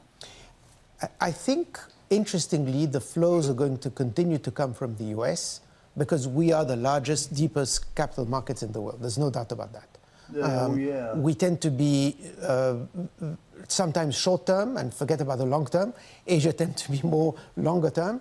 But you have a huge base of private equity investors in the US that is looking to invest in the region and will continue to invest in the region and are willing to take a longer-term view. I don't think that was the case 10 years ago, because you've seen fundamental changes in the region, notwithstanding the war. But Asia capital, your point, I think is going to be very aggressive, like it has been in Latin America, like it has been in Europe, through Belt and Road, through other mechanisms that China has developed. Absolutely. Sometimes there's a habit to talk about the region as a monolith, but it's not. Who's hit the hardest right now? Is it Bahrain and Kuwait? Are they going to need the most money? The truth is, the people think of these as different countries, which of course they are, but they all rely on that energy infrastructure, which has been hit. That, I think, will need to be rebuilt very quickly. Some of it will take years, as I said, because I'll give you an example. Today, I want to build in the US a power plant. We have huge needs for power plants, right? Because of data centers. For me to order a turbine from Siemens, Mitsubishi, GE, 5 to 7 years. So think about that region where they have to rebuild. It's not as much as the cost, it's as much as the time that's going by. So they will have to wait quite a bit to be able to rebuild that. So it's honestly across all of the energy sector. What has been most hit is, of course, anything that has to do with the US. So US bases, where US activities occurred, that was hit. What about the trillions of dollars these countries have pledged to invest into the United States after the president made that huge foreign policy trip last year? Yes, I was actually part of that trip with President Trump. I think those investments will happen, but maybe will happen over a longer period of time than expected. Let's put it that way. That's what I heard. I heard all those investments are now getting kicked down the road.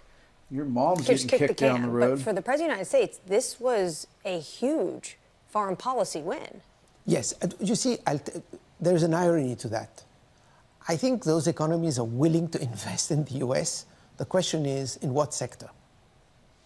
And are we able, do we have the mechanism to take on those investments? So it's easy to invest in the stock market. It's much more difficult to invest in a multi-billion-dollar pipeline that needs to be built.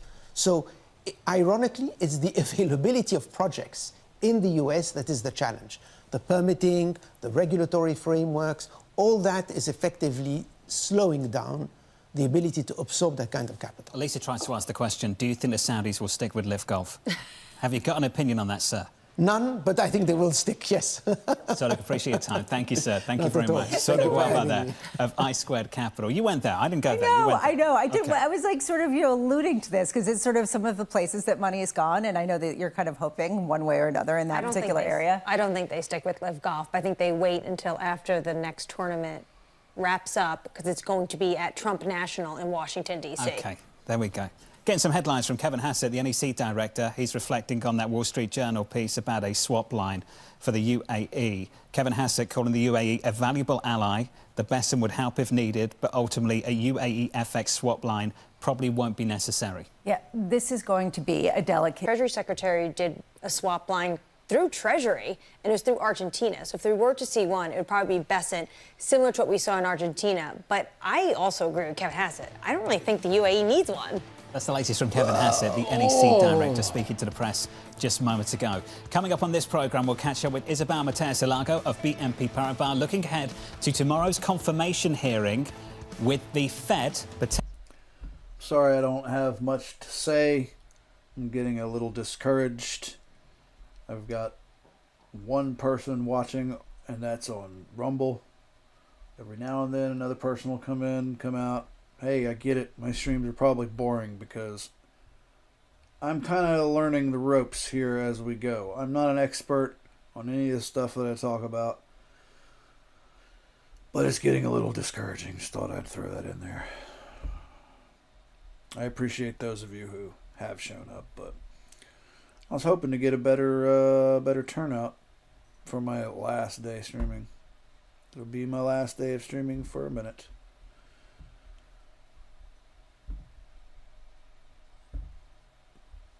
Things that people need to keep in mind if they're going to be attending this event. And we also heard from one of the runners participating in the Boston Marathon, talking about the major initiatives and the causes. I don't care. I'm looking for relevant news to the war. Don't see any there. Let's see what's over here. I'm checking them out before I just go clicking on them because there's so much garbage out there. I'm quickly scanning through. They're either on commercial or they're talking about BS.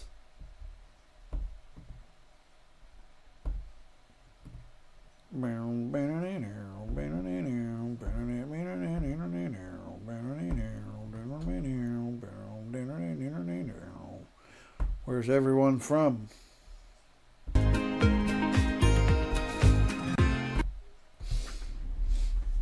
Shit. I'll be back. I think I smell something burning.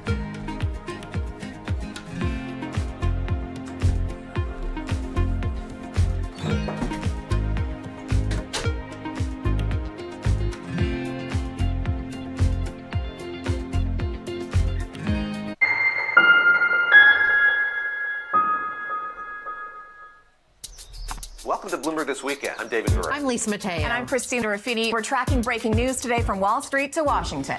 Let's start overseas. The sector is really propelling this deal forward. Yeah, the hope is this will open up new markets and provide some additional liquidity. Of course, now they're going to have competitors. We got a big week coming up in politics. Earnings season is underway. We're going to get some key reports. Everything you need to know before the markets open on Monday.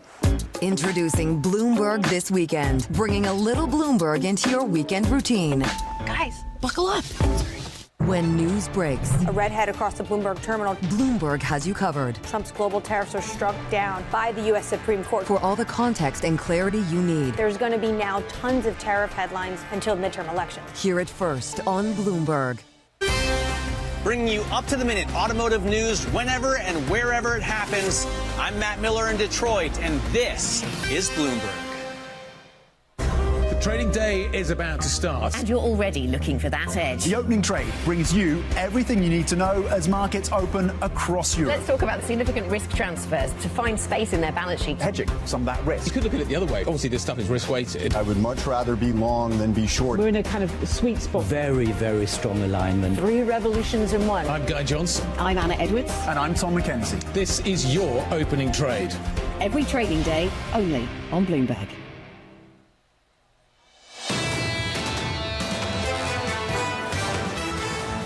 The opening bout is about 60 minutes away. A record-breaking run of this equity market on the S&P. 5 days of gains on the S&P 500, 13 on the Nasdaq 100. This is the very, very small pullback this morning relative to a major bounce over the last 2 or 3 weeks. On the S&P, 3 consecutive weeks of 3% plus gains on the S&P 500. We're declining by just 0.4% following a weekend full of chaos and confusion. Yeah, if you just woke up after being in a coma and suddenly you look at the fact that the U.S. was going and physically attacking a ship and boarding it for that was Iranian and that the strait's now closed and there are questions around whether the talks will actually take place tomorrow, you'd think that oil would be up much more. You would think that stocks would be down much more. But at the same time, people have gotten used to this. This is our Sunday night drama. And so people say, OK, we kind of have gotten the story. This is going to get resolved one way or another. We're moving on. How do you get an edge at a time in an untradeable market in terms of headlines? You focus on something else, and that is right now what the market is doing. And it definitely feels like this market is really holding on to the idea that the ceasefire either will be extended or those peace talks, the second round, will actually happen tomorrow in Islamabad. Right now, the White House is planning to send the Vice President, Steve Witkoff, and Jared Kushner.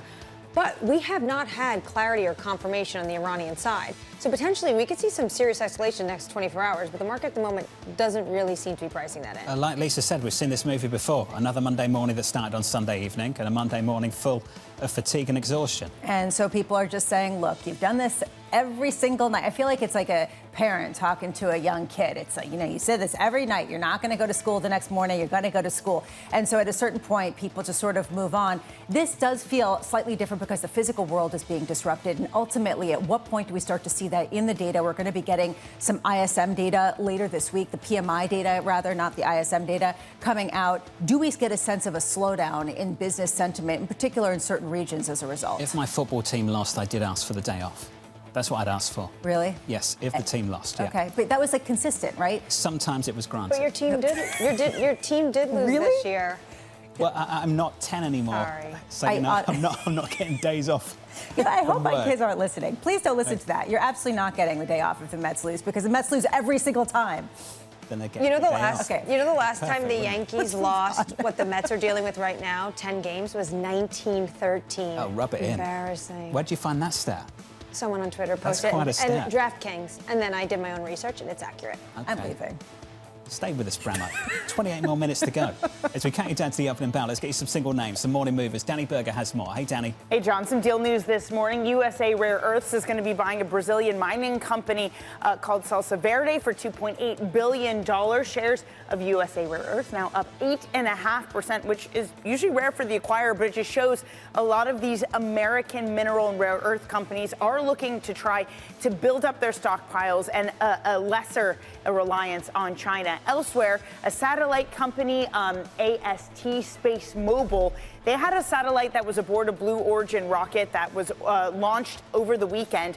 It was supposed to enter an orbit, but something went wrong. It basically detached from the rocket but didn't enter the right orbit. In other words, this satellite was lost. It's going to come back down into the Earth. It's going to burn up in the atmosphere. So those shares down 13%. Finally, another little bit of deal news is coming from the information that Marvell will be building two distinct TPUs for Alphabet. One will be to accompany their own. Another one will be a separate one to run AI functions. Either way, it's just going to be purpose-built for Google. So those shares up 5 3/4%. Google slightly lower this morning. John. Hey, Danny, thank you. Thanks for the update. More from Danny alongside Matt Miller in about 25 minutes' time. Let's go to the calendar. Tomorrow, Kevin Warsh set to face Capitol Hill investors. They're listening for any clues on where the Fed chair nominee stands on interest rates. Mike McKee has a preview now, and he joins us for more. Good morning, Mike.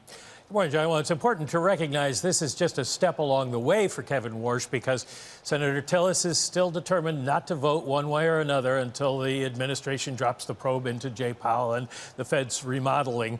So it has some interest for the markets, but it's not going to tell us much about where we end up. Now, the questions for Warsh, the first and most important one, who does he work for? Does he work for the president and do what the president wants about interest rates?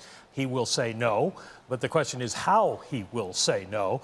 Then if he's still interested in rate cuts, though, when and how much? That's going to be a major topic for people in the markets who think that the Fed is going to be cutting rates by the end of the year. The balance sheet, how small does he want it to be? Will they sell off mortgage bonds? He's suggested that they might want to do that. That could be very complicated. Also, does he want to go back to scarce reserves? And then communications. He thinks the Fed talks too much, and it would be better if, especially the Fed bank presidents, didn't speak as much about what their forecasts are, because he doesn't believe in the idea of forward guidance working very well. We also have, as you were just talking about, some important economic data this week, also coming tomorrow, the biggest numbers of the week, retail sales. Are Americans hanging in there? We're going to see a big jump in retail sales because of gasoline prices, retail sales denominated in dollars. So it may or may not tell us a whole lot. There isn't much else this week. Thursday jobless claims, but those PMIs that Lisa was talking about will give us some indication of where we are because they are April data, preliminary data.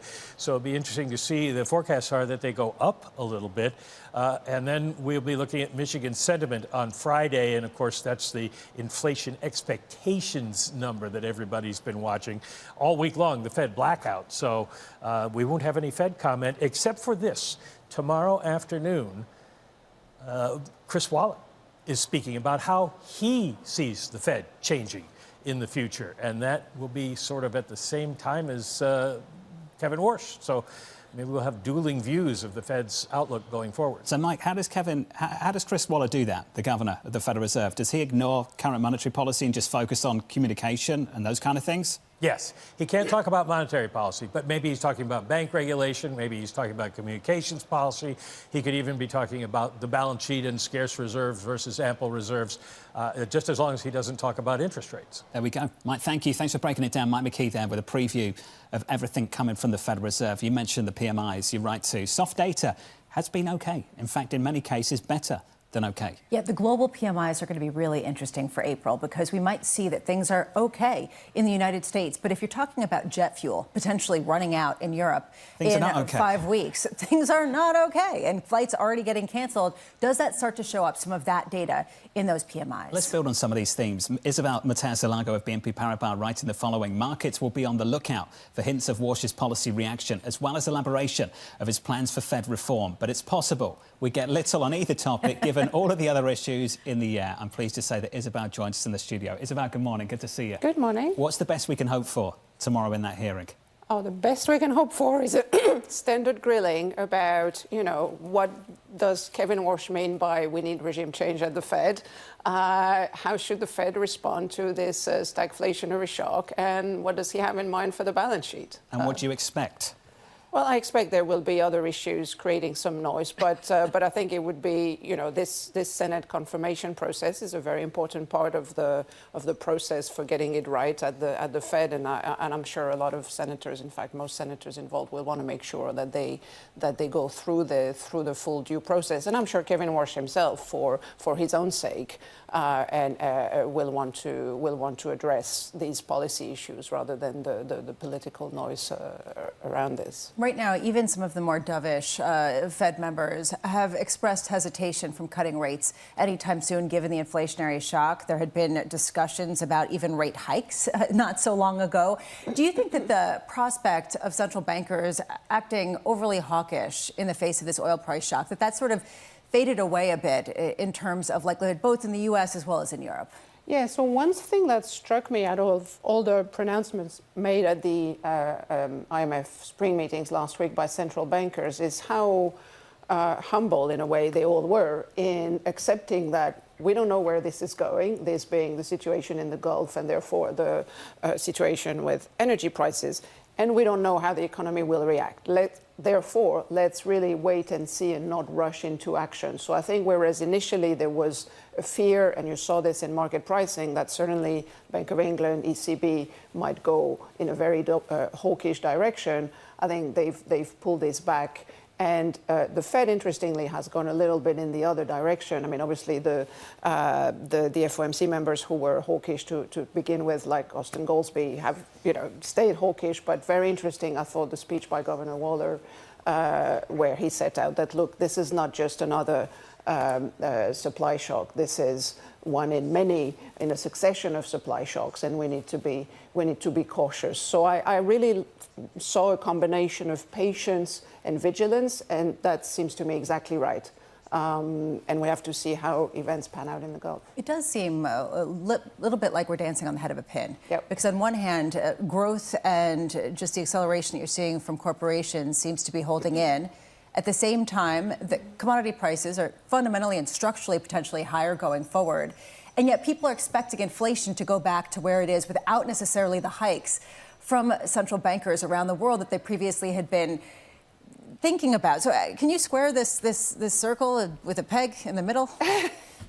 So, no, I can't. But what's really interesting is, again, when you talk to central bankers and like, okay, we have our models, and the models, probably suggest that there will be some degree of second round effects. On the other hand, we have no faith in our elasticities in our model. And this is not 2022. The economy is not overheating to begin with. Monetary policy is not overly accommodative. So we're in a different place. And let's see how this pans out. Having said all that, I think it's very clear there's a lot of resilience in the economy. And an economy that's resilient may well end up generating more second round effects that you would like, or that central banks would be comfortable ignoring. So I think they're going to try to wait and see as long as possible. But the minute we start to see some pass-through, some inflection in wage setting, so the PMIs are going to be important for the extent to which we see an impact on activity. I'm not sure we're going to see much of a slowdown yet. But also the extent to which you see a pass-through from input prices to output prices. We didn't see that in the March PMIs. Let's see what happens this time. I think that's going to be really important. How much more insulated is the Federal Reserve to deal with this than, say, the European Central Bank? Well, it's not insulated. I mean, if anything... well, we're a net energy exporter. That's what I mean. Yeah, but that doesn't help deal with the energy, with the inflation angle. It helps cushion the shock on growth. Maybe that's also an issue for debate, because, frankly, the entire economy, the entire set of consumers are being hit now. And yes, being a net energy exporter might help if you start seeing more investment in energy production, and you're beginning to see that, but the timelines are not the same. But inflation shock is exactly similar. Now, Fed rate is either moderately restrictive or kind of around neutral. So again, this gives them time to wait and see. But the labor market is in balance, and the economy is not weak by any stretch of the imagination. So I think the Fed has to be cautious, and that's what we heard from Governor Waller and others last week. Oh, looking forward to hearing from Mr. Walsh himself tomorrow in that hearing. Isabel, good to see you. Thanks for being here. Thank you very much. Isabel Matesa-Lago there of BNP Paribas. Let's get you an update on stories worldwide this morning with your Bloomberg brief. I'm pleased to say Yahara's with us for more. Hey, Yahara. Hi, John. President Donald Trump renewing his threat to attack civilian infrastructure in Iran. In a Truth Social post, the president vowing to, quote, knock out every single power plant and every single bridge if Tehran does not accept a U.S. deal. Meta is planning to lay off around 10% of its global workforce in late May. Reuters is reporting the company is also planning further cuts in the second half of the year. The move could help Meta offset some of its massive spending on AI infrastructure. And in sports, the NBA playoffs are underway with the Orlando Magic upsetting the Detroit Pistons in Game 1. The top overall seed, Oklahoma City Thunder, beating the Phoenix Suns, while the Boston Celtics taking down the Philadelphia 76ers. That's your Bloomberg Brief. John? Yahara, thank you. Thank you for this morning. Up next on the programme, we'll set you up for the day ahead. Plus, we'll catch up with Mike Kontopoulos of Janus Henderson, with investors looking at stocks falling slightly and pulling back from all-time highs. Going into the opening bell, about 47 minutes away. From New York City this morning, good morning. You're watching Bloomberg TV.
About 80% of projects will find it difficult to secure financing. And this is really all because of the level of readiness or preparation. Sorry, I was gone for so long. As you know, for investment to occur, you need well-prepared, technically prepared projects, but they must also demonstrate economic and financial impact.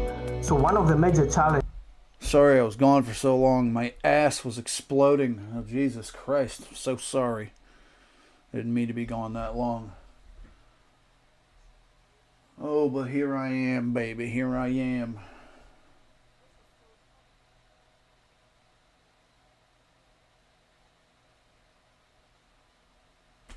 And as usual, Rumble's screwing up. Sorry if you can't see me very well. It's not my fault. It's always Rumble. My YouTube stream is always just fine, but Rumble's always giving me hell. Ooh. Commercials. Commercials. What's that? Let's see what that browser's doing. Oh, well, would you look at that? Not a damn thing. Let's go over to it and see what we can find, baby.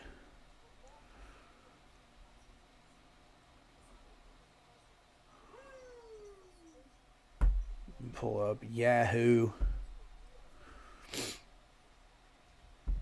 AI Cloud ERP. More commercials.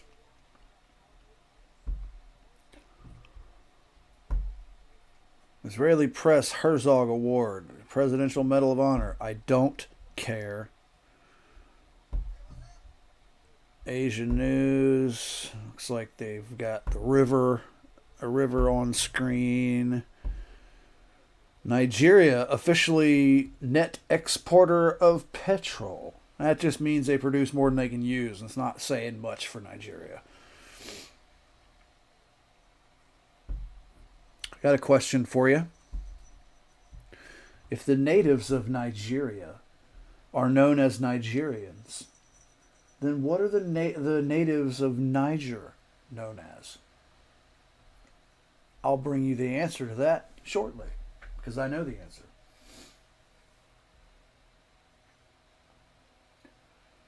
I asked my my anthropology teacher when I was in college. I asked him that very question. He thought it was hilarious.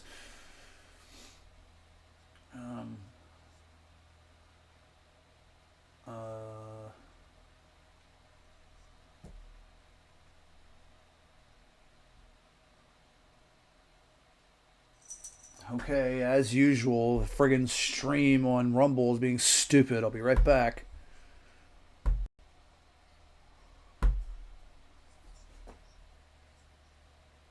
Now, maybe that fixed things. I can never tell, because Rumble is always giving me hell. Rumble is always always failing, as opposed to my YouTube stream is always fine. Yeah. Sorry about that. I don't know how long it was out. But Rumble is always giving me shit. I'm always having to go over there and fix some problem that Rumble is having.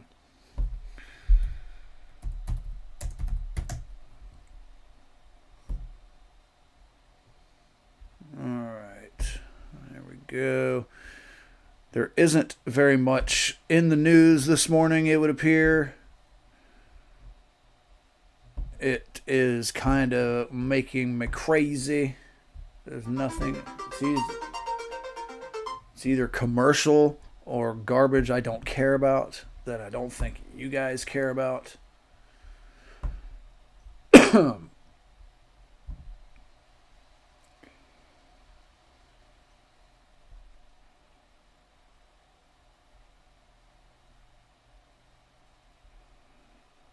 Boy, the propaganda is thick this morning in Iran's news. Iran vows to retaliate against armed piracy. Yeah, What they're not telling you is their leadership is collapsing. They're such a joke. And that yet there's idiots out there who believe Iran's winning. We will certainly move forward with greater strength and authority. But in my view, given the situation as it is developing, the United States and Israel have no option but to surrender to Iran's demands. Beginning with our continuous coverage of the fragile truce in West Asia, tensions between Iran and the U.S. have escalated sharply in the Strait of Hormuz. And in the latest, a U.S. destroyer fired on and seized an Iranian-flagged cargo ship in the Gulf of Oman. And according to the U.S. Central Command, the Iranian vessel Tuska, who was transiting the North Arabian Sea and was en route to Iran's Bandar Abbas, sent the amount of propaganda and bullshit that they pump out into the media is unmatched. God. Surrender. Yeah. Keep dreaming, Iran. Jesus. They pump this BS into their citizens to try and gain some sort of support because they need it so bad. God, their level of propaganda is through the roof. To intercept the vessel and take it into its custody. Iran's military has vowed to respond against the U.S. action. A spokesperson for the Iranian military's command center labeled the U.S. action as armed piracy and vowed to retaliate soon. And he also accused the U.S. of violating the ceasefire, which has been in place since April 8. Well, as tensions escalate, Iran has rejected taking part in the second round of the peace talks with the U.S. Iranian state broadcasters cited that Iranian sources are saying Tehran has currently no plans to participate in the next round of Iran-U.S. talks. This comes after U.S. President Donald Trump said new negotiations would take place in Pakistan. Trump also said that the U.S. has offered a fair and reasonable deal, and if Iran rejects the deal, the U.S. will knock out every single power plant and every single bridge in Iran. Can we just exterminate these losers already? U.S. naval blockade and Washington's unreasonable and unrealistic demands are among the chief reasons for Iran's refusal to join the talks. The seizure of the Iranian cargo ship has further escalated tensions. Iran and the U.S., along with Israel, are just 3 days away from the end of the 2-week ceasefire that halted the West Asia war. Keep dreaming. Keep dreaming, keep dreaming. All right, we have some breaking news coming in. The Islamic Revolutionary Guard Co., IRGC, has claimed that U.S. forces stationed in the Sea of Oman have been forced to retreat after firing at an Iranian merchant vessel. They're so full of shit. Press TV, it said that the Americans were forced to retreat and leave the area following what it described as the timely presence and rapid response of IRGC naval unit in support of the Iranian vessel. The report comes hours after U.S. President Donald Trump and the U.S. military said that the USS Spruance fired at an Iranian vessel and the U.S. Marines boarded the ship, which is now in custody. So while the U.S. soldiers had already boarded the ship, this is what we're tracking for you as of now. This is breaking news coming in. The fragile truce, as it always remained, has gone into disarray at this point. The Islamic Revolutionary Guards have claimed that the U.S. forces stationed in the Sea of Oman have been forced to retreat after firing at an Iranian merchant vessel. And that's interesting because the fact that the U.S. have said that they have boarded the vessel and the IRG saying that they have retreated. Colonel, I'd like to take your reaction to this because clearly it seems like there's even conflicting situation and comments coming in. IRGC saying that the U.S. they have retreated while U.S. said that they have fired and boarded. How do you make of this development? I don't give Iranian official spokesman much credence. I mean, they've sunk the Abraham Lincoln about 15 times. Right. Exactly. I think that, ships maneuver. And Iran's so full of shit at every turn. This ship could be taken under tow and being moved to a port that it can make land, since it's not going to be allowed to go to Iran. That would, But I something find funny for you, baby. The claims are so incredible. They sure are. From Press TV and Tasneem, I just don't give them any credence. Yeah, I wouldn't either. I think that I could be wrong, but I have a feeling the sun will come up tomorrow and we'll find that the Spruance is still performing its mission at sea. Absolutely, absolutely. The IRGC has no choice but to just dump lies into the media left and right because they're losing, quite frankly. In fact, if you don't believe me, check this out. Wait a minute. There it is. This is wonderful. Today it is clearer than ever. The Islamic Republic is collapsing. Yes. Credible reports indicate that Ali Khamenei's family and the family of senior regime officials are making preparations to flee Iran. Get out. Woo! The regime is on its last legs. You don't let them in lie towns to and cities across the country. Don't let them lie to you. The military is fractured. Good. The people are united. The foundation of this 46-year tyranny are shaking. So glad to hear it. This is our Berlin Wall moment. Yes, sir. This is a glorious thing. But you won't hear that in the news anywhere because of the stranglehold the IRGC has over the media coming out of that area. They think that people are stupid. And you know what? A lot of people are. A lot of people are just dumb enough to believe they're nonsense. But you know better. That video is on my YouTube page. I don't think I've put it on Rumble quite yet, but it's on my YouTube page of the same name. By all means, please, please share the living shit out of that. Because these losers keep pumping propaganda out. It's, I think it's more, the blockade will remain in effect, and I think that the Iranians want to deny the access to straight to neutral civilian shipping. I think this is more about trying to define what the norms are acceptable and how much you can get away with while still maintaining the idea that a ceasefire exists. But it's clear that Iran does not want to see neutral civilian shipping transit the Strait of Hormuz. And that being said, of course, Iran had already said that even the blockade is a violation of the ceasefire itself. So consider the fact that now there is an attack, which is I want to take my colleague Shivan's point there, that can we actually take this as a violation of ceasefire? Because already the blockade, according to Iran, was a violation of the ceasefire, and with this attack, what a joke. Is it now Iran is a safe joke to say that yes, it is it's a breakage of the ceasefire, and we could see a small escalation there? All right, I'm gonna touch over here on what's going on over here money wise. A lot of red in the pre-market, all except for energy, of course. I'm hoping oil comes up a little bit. The dollar maintaining some sideways action. Silver and gold both taking a little bit of a jump up. It's coming back down a little bit now. Crypto heat map in the last 24 hours is a little everywhere. Over the last hour, pretty flat. Yesterday, the news coming out in the news feed of TradingView, sorry, brain fart, was completely contradictory to the price action that you were seeing. It was coming down all day, but all the news was like, it's consolidating, everything's doing well, it's going up, the new price target, yada, yada, yada. It was unreal. But I guess that's to be expected on a Sunday. Sunday fun day in crypto is always a mixed bag. It's always either really good or really shit. Oil running sideways. I really do hope it jumps up, but we shall see. Stand to make some really good cash on it, which I desperately need. Okay, we're going to go over here to the Fox.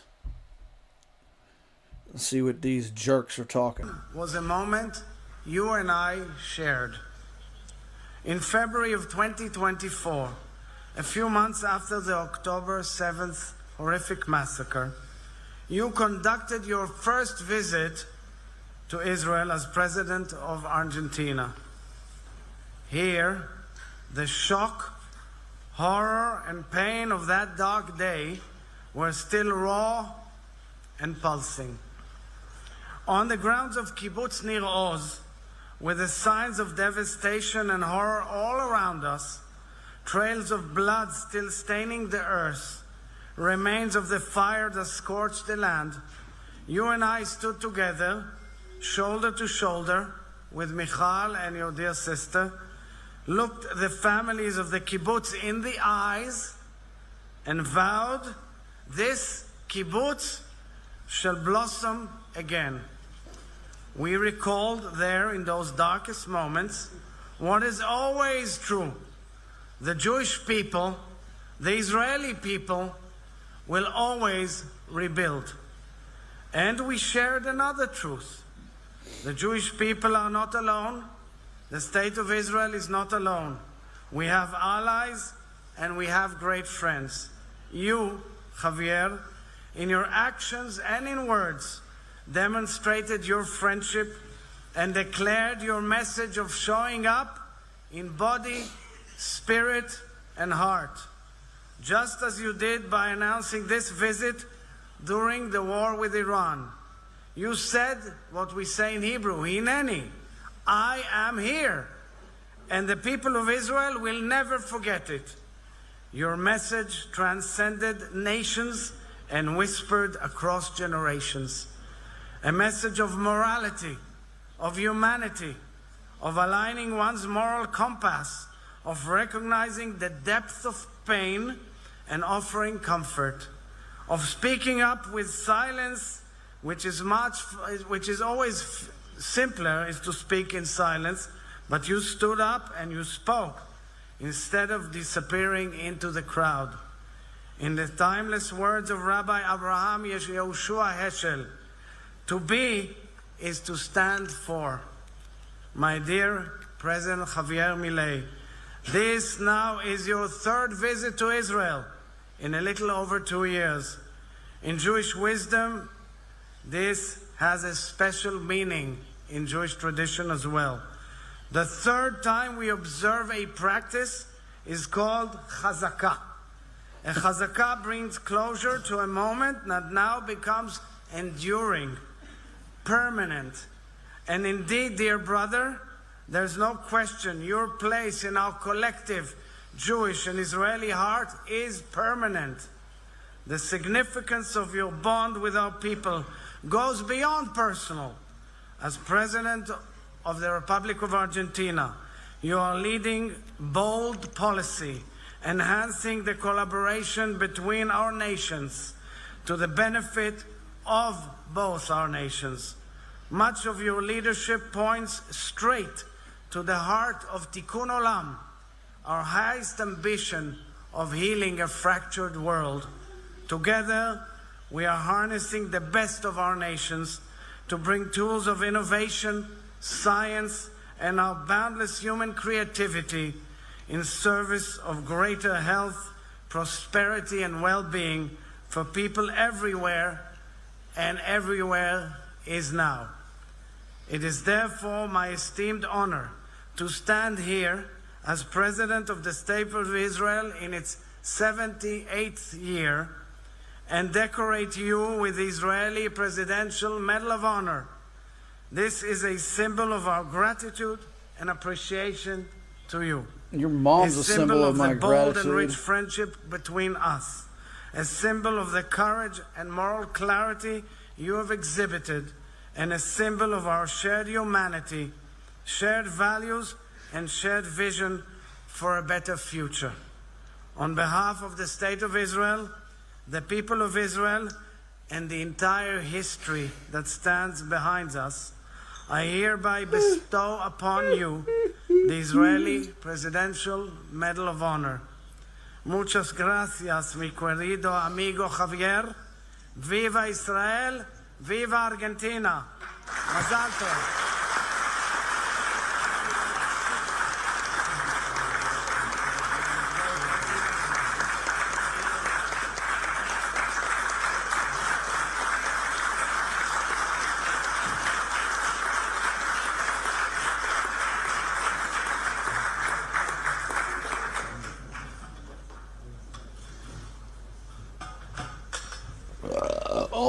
The Israeli Presidential Medal of Honor is hereby awarded to Dr. Javier Milei, President of the Argentine Republic, for his unambiguous commitment to the future of the Jewish people and the security of the State of Israel, for his passionate humanity and ceaseless moving solidarity with the people of Israel in the wake of the October the 7th attacks, for his proud connection to the Jewish tradition and deep regard for its holy scriptures and ethical codes, for his fierce ideological and spiritual connection to the Jewish state, for his precise moral compass and his fearless public stance, for vigorously combating anti-Semitism, for being an outspoken Zionist, a truth seeker and a compassionate leader, for fortifying the bonds shared by Argentina, Israel, and boldly bringing our two nations further together.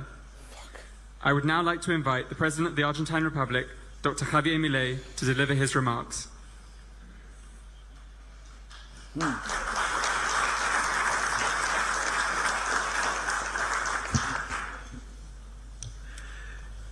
Mi querido amigo Presidente Herzog. Yeah, I don't know about you, but I don't care. That's great and all.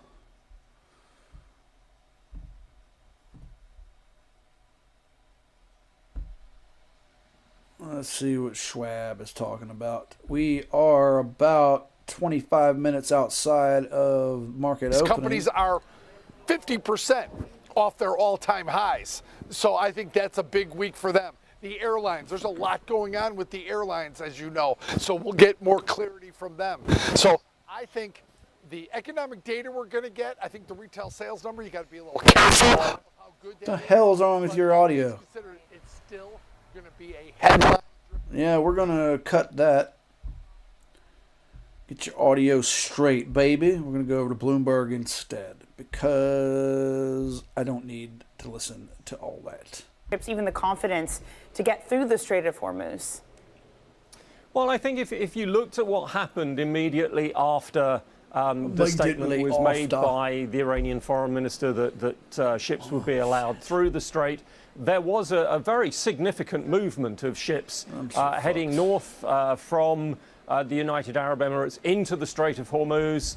But then everything changed and they got to sort of the most northerly point in the strait, and they were halted and turned back by the Iranian military. So there clearly was enough comfort among a significant number of ship owners, probably not everybody, to start moving as soon as they were given the green light by Iran. And so I think if some kind of a deal could hold, we would start to see ships moving out of the Persian Gulf. How many we would see going back in again, I'm not sure. That would be, I think, an added degree of risk, because you're effectively taking your ship into a closed area of water on the assumption that it will still be able to get out again in 4 days, a week's time. And at the moment, the way everything is changing so quickly, nobody has that kind of confidence, I think. Right. Julian, thank you very much for joining us. Bloomberg's Julian Lee. And in the next hour, Holy we're going to hear shit. from Eurasia Group President Ian Bremmer. That will be at 10:30 a.m. New York time. So stay with us for that conversation. In the meantime, top strategists look at oil crashing. Shit. Despite the geopolitical turmoil. JP Morgan says $100 oil will not be enough to derail earnings. Goldman sees revisions Holy supporting a shit. strong but narrow rally. Morgan Stanley says that the earnings recovery remains intact. Joining us now is Bloomberg Equities editor Elena. That was a liquidity I was also sweep looking from at Max hell. Kettner from HSBC, Damn. who's like max bullish right now, saying buy every dip, despite the fact that oil prices are up and the Strait of Hormuz is still closed. Yeah, the rule of the thumb was that Brent crude at $110 Talk between about now a and the liquidity remainder of the sweep. year would Great slash God. 5% from the S&P. Guys, look at that. Look at that candle. Just bang. Whew. I have a long, and it dropped down to $69 negative in a second, and then came right back up. Whoo-wee, man. Yeah, you need to stay the fuck away from that. Oil's being very wonky here today. I mean, look at these candles from 8 o'clock last night. Liquidity sweep, and then right back up. You talk about some manipulation. These are players that know it's about to happen. Wow, that's incredible. That is redonkulous, is it not? Academy Securities. Are you seeing that? Yeah, absolutely. We're seeing the MSCI global equity indexes. The sectors that are up the most this year are related to energy, are related to natural metals. So yes, AI becomes, this front and center as, earnings estimates are going up. At the same time, we're seeing traders repositioning, because it's not all just about the AI trade. It's about national defense. It's about security. The aerospace and defense sectors are going up. So it's a double-edged sword at this point. Yes, AI and tech is still the game of the town, but also some of the neglected areas are doing really well right now. All right, Elena, thanks very much for joining us. Elena Papina runs our stocks team Just look at for that. Bloomberg News in this Look at that building. wick. Check on markets right now. We're looking at S&P futures that are lower, but only about 0.3% after a pretty massive rally on Friday. Interesting that investors were willing. It dropped $4 in about, it ran back, it went down $4 and back in about 2 seconds. It didn't take long. That is manipulation. There's definitely some manipulation. What do you think's happening? Brent, too. Not a damn thing in the news, of course. These are big players manipulating the market right here. Oh, shit. Here it comes down again. This is not good, guys. This is not good.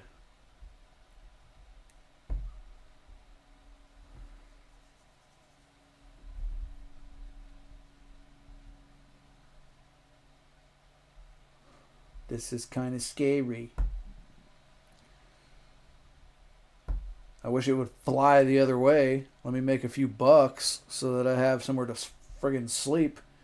Although this money will be tied up in derivatives until tomorrow anyway. I won't be able to touch it as it is. I am stressed, people. I'm stressed.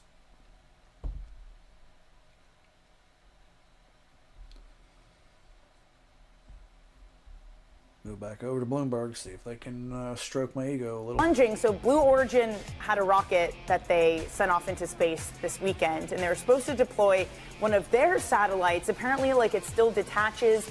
The orbit isn't right or something like this. We have to ask Ed Ludlow when he comes back on. And AST says, oops, we've lost the thing. It's just going to burn up in Earth's atmosphere. All right, we'll talk to Ed about that. He is coming on later in the program.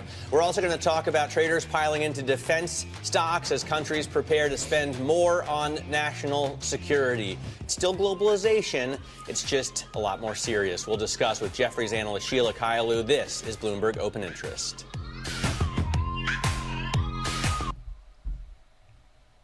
I'm going to go over to somebody, see if somebody's got any information out there going on. It isn't looking like anybody's got much.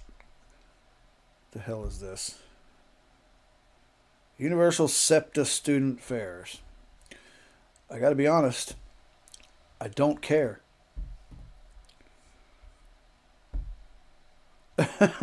These jerk-offs. Now, with Iran rejecting the second round of talks, thousands gathered in Tehran in support of the Iranian government, with many voicing a complete distrust towards the U.S. Of course. How many of these idiots are doing this at gunpoint? We are not afraid of war.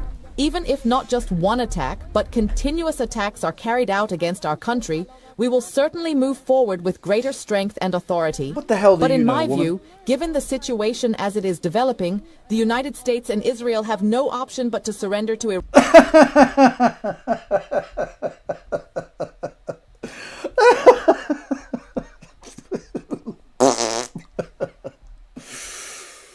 Oh my God. You see the power of propaganda? The fact that these people can actually believe that that's true, that's hilarious. Jesus Christ, that's hilarious. The power of propaganda, guys. Am I right? The United States and Israel must surrender to Iran.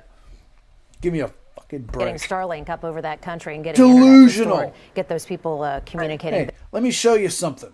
Let me show you something, Iran. Let me show you something about the people that we have to surrender to, huh?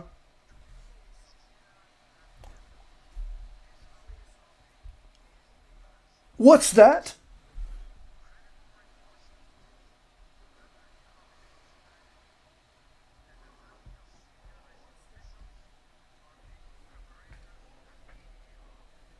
Oh no.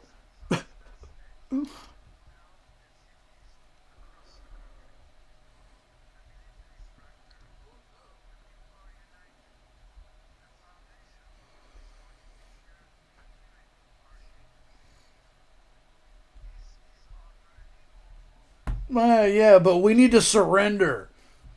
The United States and Israel must surrender. Boy, they amp the propaganda up right when they desperately need somebody to believe it. Iran is losing. They will continue to lose. They don't have a chance. They never did. They are a joke. I'm talking mainly to the IRGC, the Islamic Republic of Iran. They must be exterminated like the vermin that they are. Sorry, not sorry. Oh my God. Whew. God, that cracked me up. I desperately needed that laugh. What a joke. Oh my God, dude. Yeah, I'm going to be backing that up and playing that for days. For days, baby, for days. Let's see what these jerks are talking. towards $97 a barrel. This comes as Iran rejects another round of peace talks after US President Donald Trump said he would be sending envoys to Pakistan for more negotiations. Donald Trump also threatened additional strikes if Tehran refuses to accept the terms of Washington's proposed deal. They won't. After declaring the strait completely open on Friday, Tehran reversed its course less than 24 hours later, citing the ongoing US blockade. The US then seized an Iranian vessel it accused of breaching the blockade. Energy prices have seen volatile trading since the start of the US-Israeli war on Iran. Look at all that red and pre-market, baby. We're 12 minutes outside of the bell. For the latest on the price of oil, I am going to grab a quick smoke while we wait on the bell. Bell will be here in about 10 minutes. I'll be back in less than that. Don't go anywhere, baby. Yeah, that's right. We've seen Brent crude, the global oil benchmark, rise again around 5%, and it's currently hovering at around $95 a barrel. And this follows those developments over the weekend with Iran reimposing its effective closure of the Strait of Hormuz. And this comes as the U.S. seized an Iranian cargo ship as it continues its blockade of Iranian ports. And of course, what many traders and investors are looking ahead to is we're nearing the end of this ceasefire deal as well. And Donald Trump, the U.S. president, has put out on social media that the U.S. was offering a very fair and reasonable deal. He says that he hopes they will take it, but he's also renewed his threats on Iranian infrastructure, saying if a deal is not made. And so experts saying that there is a lot of uncertainty that is remaining, but what remains extremely crucial is the Strait of Hormuz. Before the war, around 20% of the world's oil and gas passed through the Strait of Hormuz. That has slowed to a trickle, if that. And they say that what is important is whether the flows of energy can flow through the Strait of Hormuz or whether it won't. And that will determine the price of oil in the coming months. And how are stock markets in Asia reacting today? Well, it's interesting. We've seen major Asian benchmarks rise on Monday, equity benchmarks in Seoul, Taipei, and Tokyo, suggesting they're slightly shrugging off some of the risks to advance. They've also been helped by a resumption of a tech rally. So we've seen Hong Kong's Hang Seng rising around 0.8% earlier. Japan's Nikkei 225 also climbed about 1%, and South Korea's Kospi was also up around 1.4%. So experts say that investors are perhaps looking past the developments of the weekend and looking ahead to the potential resumption of peace talks in Pakistan. Now, we know Pakistan is preparing to host the latest round of peace talks between the US and Iran this week. It does remain unclear whether the Iranian side will attend, but the US says, the White House says that Vice President J.D. Vance will be part of the U.S. delegation. So there is still a lot of uncertainty. There is a lot that remains unclear, but equity markets appear to be looking ahead to a potential deal, and that seems to be helping to lift some of the sentiment here in Asia, as well as some strong earnings. But analysts also say that what remains crucial is the Strait of Hormuz, and while peace talks do matter, the immediate focus for oil as well as inflation is on the reopening of the Strait of Hormuz and whether a deal can be struck. And how much are countries in Asia feeling the impact of the energy crunch? Well, a lot of what passes through the Strait of Hormuz, whether it's oil, whether it's gas, whether it's fertilizer, it comes to this part of the world. And so many countries in Asia are feeling the impact of this energy crunch. And governments have been trying to put measures in place to mitigate some of that impact. We've seen Southeast Asian countries particularly feeling the impact, and Singapore, Thailand have called on people to curb their air conditioning use, for example, to try to save energy. China, which does have its thought at least a few months of stockpiles, China has also diversified its energy sources. It can also rely on coal, for example, but it has also put measures in place such as limiting fuel and petrol, putting controls on the price of fuel and petrol. But for China, with what is a risk, I'm told by experts, is that if global demand slows, that could have an impact because of the rising energy prices, and that could have an impact on Chinese exports, which are critical to its economic growth. And we've also seen rising jet fuel. That's also having an impact. Jet fuel has more than doubled since this conflict began, and so many Asian airlines have also cut flights. They've also raised fuel surcharges as well. And as many people watching will know, we've also seen the cost of flights increase in this part of the world. Flights between Asia and Europe, according to some reports, have increased by more than 500% in March. But according to Cathay Pacific, some Asian carriers have also reported a surge in demand on their routes between Asia and Europe, as some travelers are opting not to travel via the Middle Eastern hubs. You think? What's up, everybody? So glad so many of you decided to join me on my last streaming day. Oh, I will be sleeping in my car tonight. That's why I'm not going to be streaming for a minute. Ooh, wow, look at gold. Gold making a run up. Well, relatively speaking. Silver following suit because the dollar's coming down, because oil's crashing. I guess that's good for the price of gas. Oh, yeah, baby. Anybody got any ticker symbols they'll want me to check out? I'd be glad to. Heat map looking mostly red, which is to be expected. We are about 5 minutes away from the opening bell. Let's go over to Schwab. See what these jerks are talking about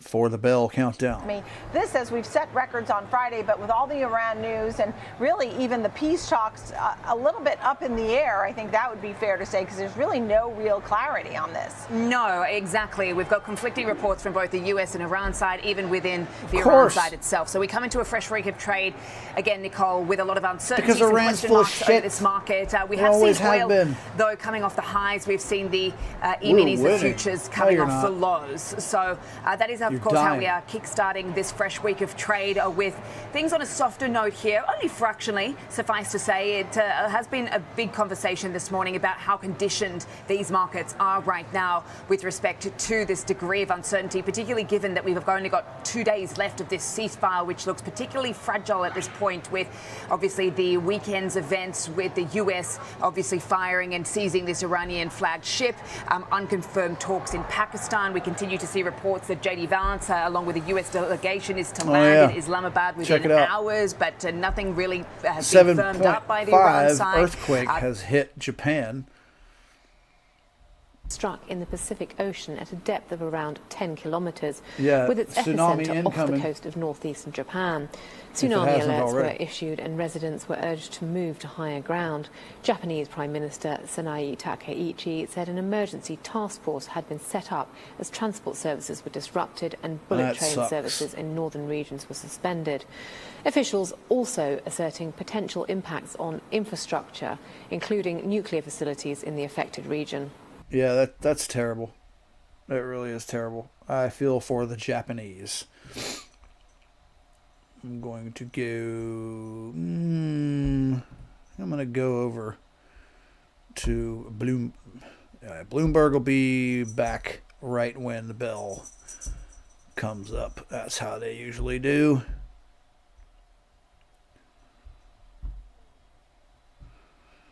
I will wait until that screen goes away to put their audio back on, however. God damn, man. Oil is killing it.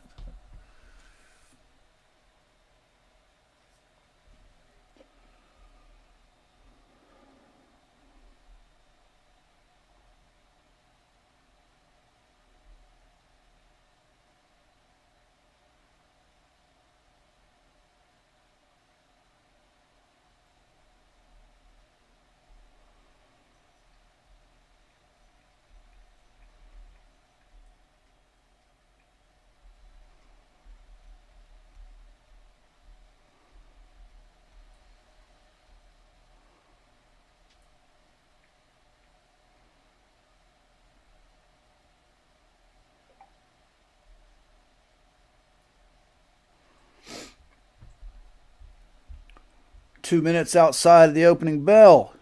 Up to Canada, is it that easy? It's not that easy, but we do have flexibility. And we had been... I think I'm going back over to Schwab.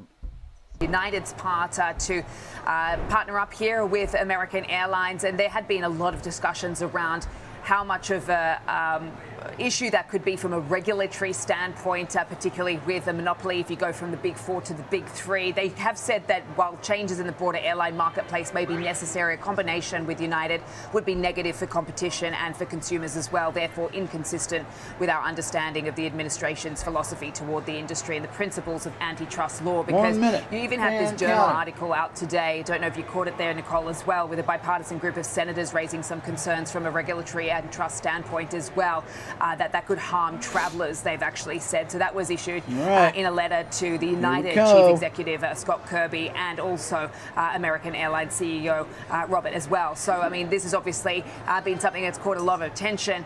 But obviously we were tracking this news last week when Scott Kirby did float that potential and said that he had obviously gone to the Trump administration with this idea. And then obviously we have seen a lot of the talk around the fact that this could be something that the antitrust and the regulators would jump all I'm watching oil because I have an investment. Seems to be an off the table, at least for now, from American standpoint. Yeah, and I don't know if you caught that Spirit Airlines was looking to the Trump administration for a bailout, hundreds of millions of dollars.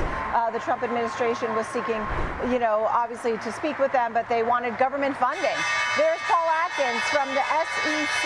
They're ringing the bell. 250 years of the USA. Look at print. Paul Oil Atkins coming there down. ringing the opening bell for us, so good luck there here on Wall Street. The S&P 500 is down right now, down 5 points at 7120. The Dow Jones Industrial Average down 1 point. And we are seeing now that the NASDAQ is green flat, in the market. 26,672. The Russell's down 0.25%. You remember last week, the Dow Jones Transportation Average, the S&P, the NASDAQ, the Russell, all hit record highs, 3 weeks of gains. The NASDAQ's up 13 days in a row.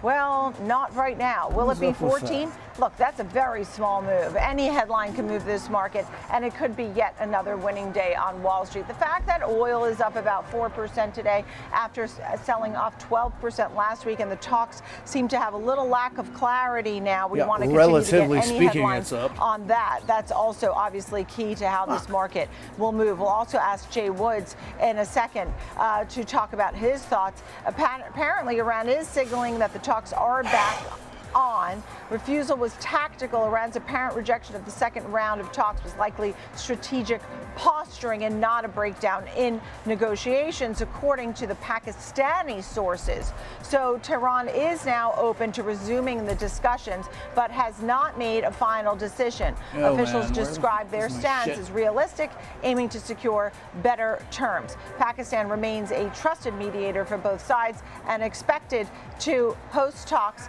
if they proceed. In the meantime, we are continuing to see stocks to the downside, and we are going now to Diane King Hall, who's taking a look at some of the big movers here, including AST Spacemobile. What happened there? Let's talk about that. Coming down to earth right now. That stock is under heavy pressure this morning, and this comes after that launch ran into some issues with one of its satellites over the weekend.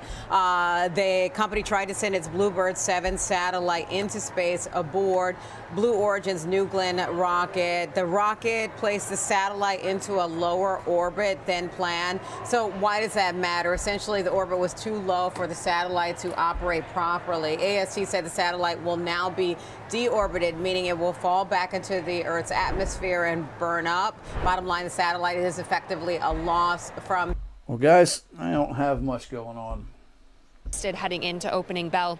Oil prices, though, they are reacting. Oil rising the international benchmark to the mid $90 range. Now, I'm pretty screwed. Yep. Definitely sleeping in my fucking car tonight. Well, that's it. I don't have anything else. I'm out.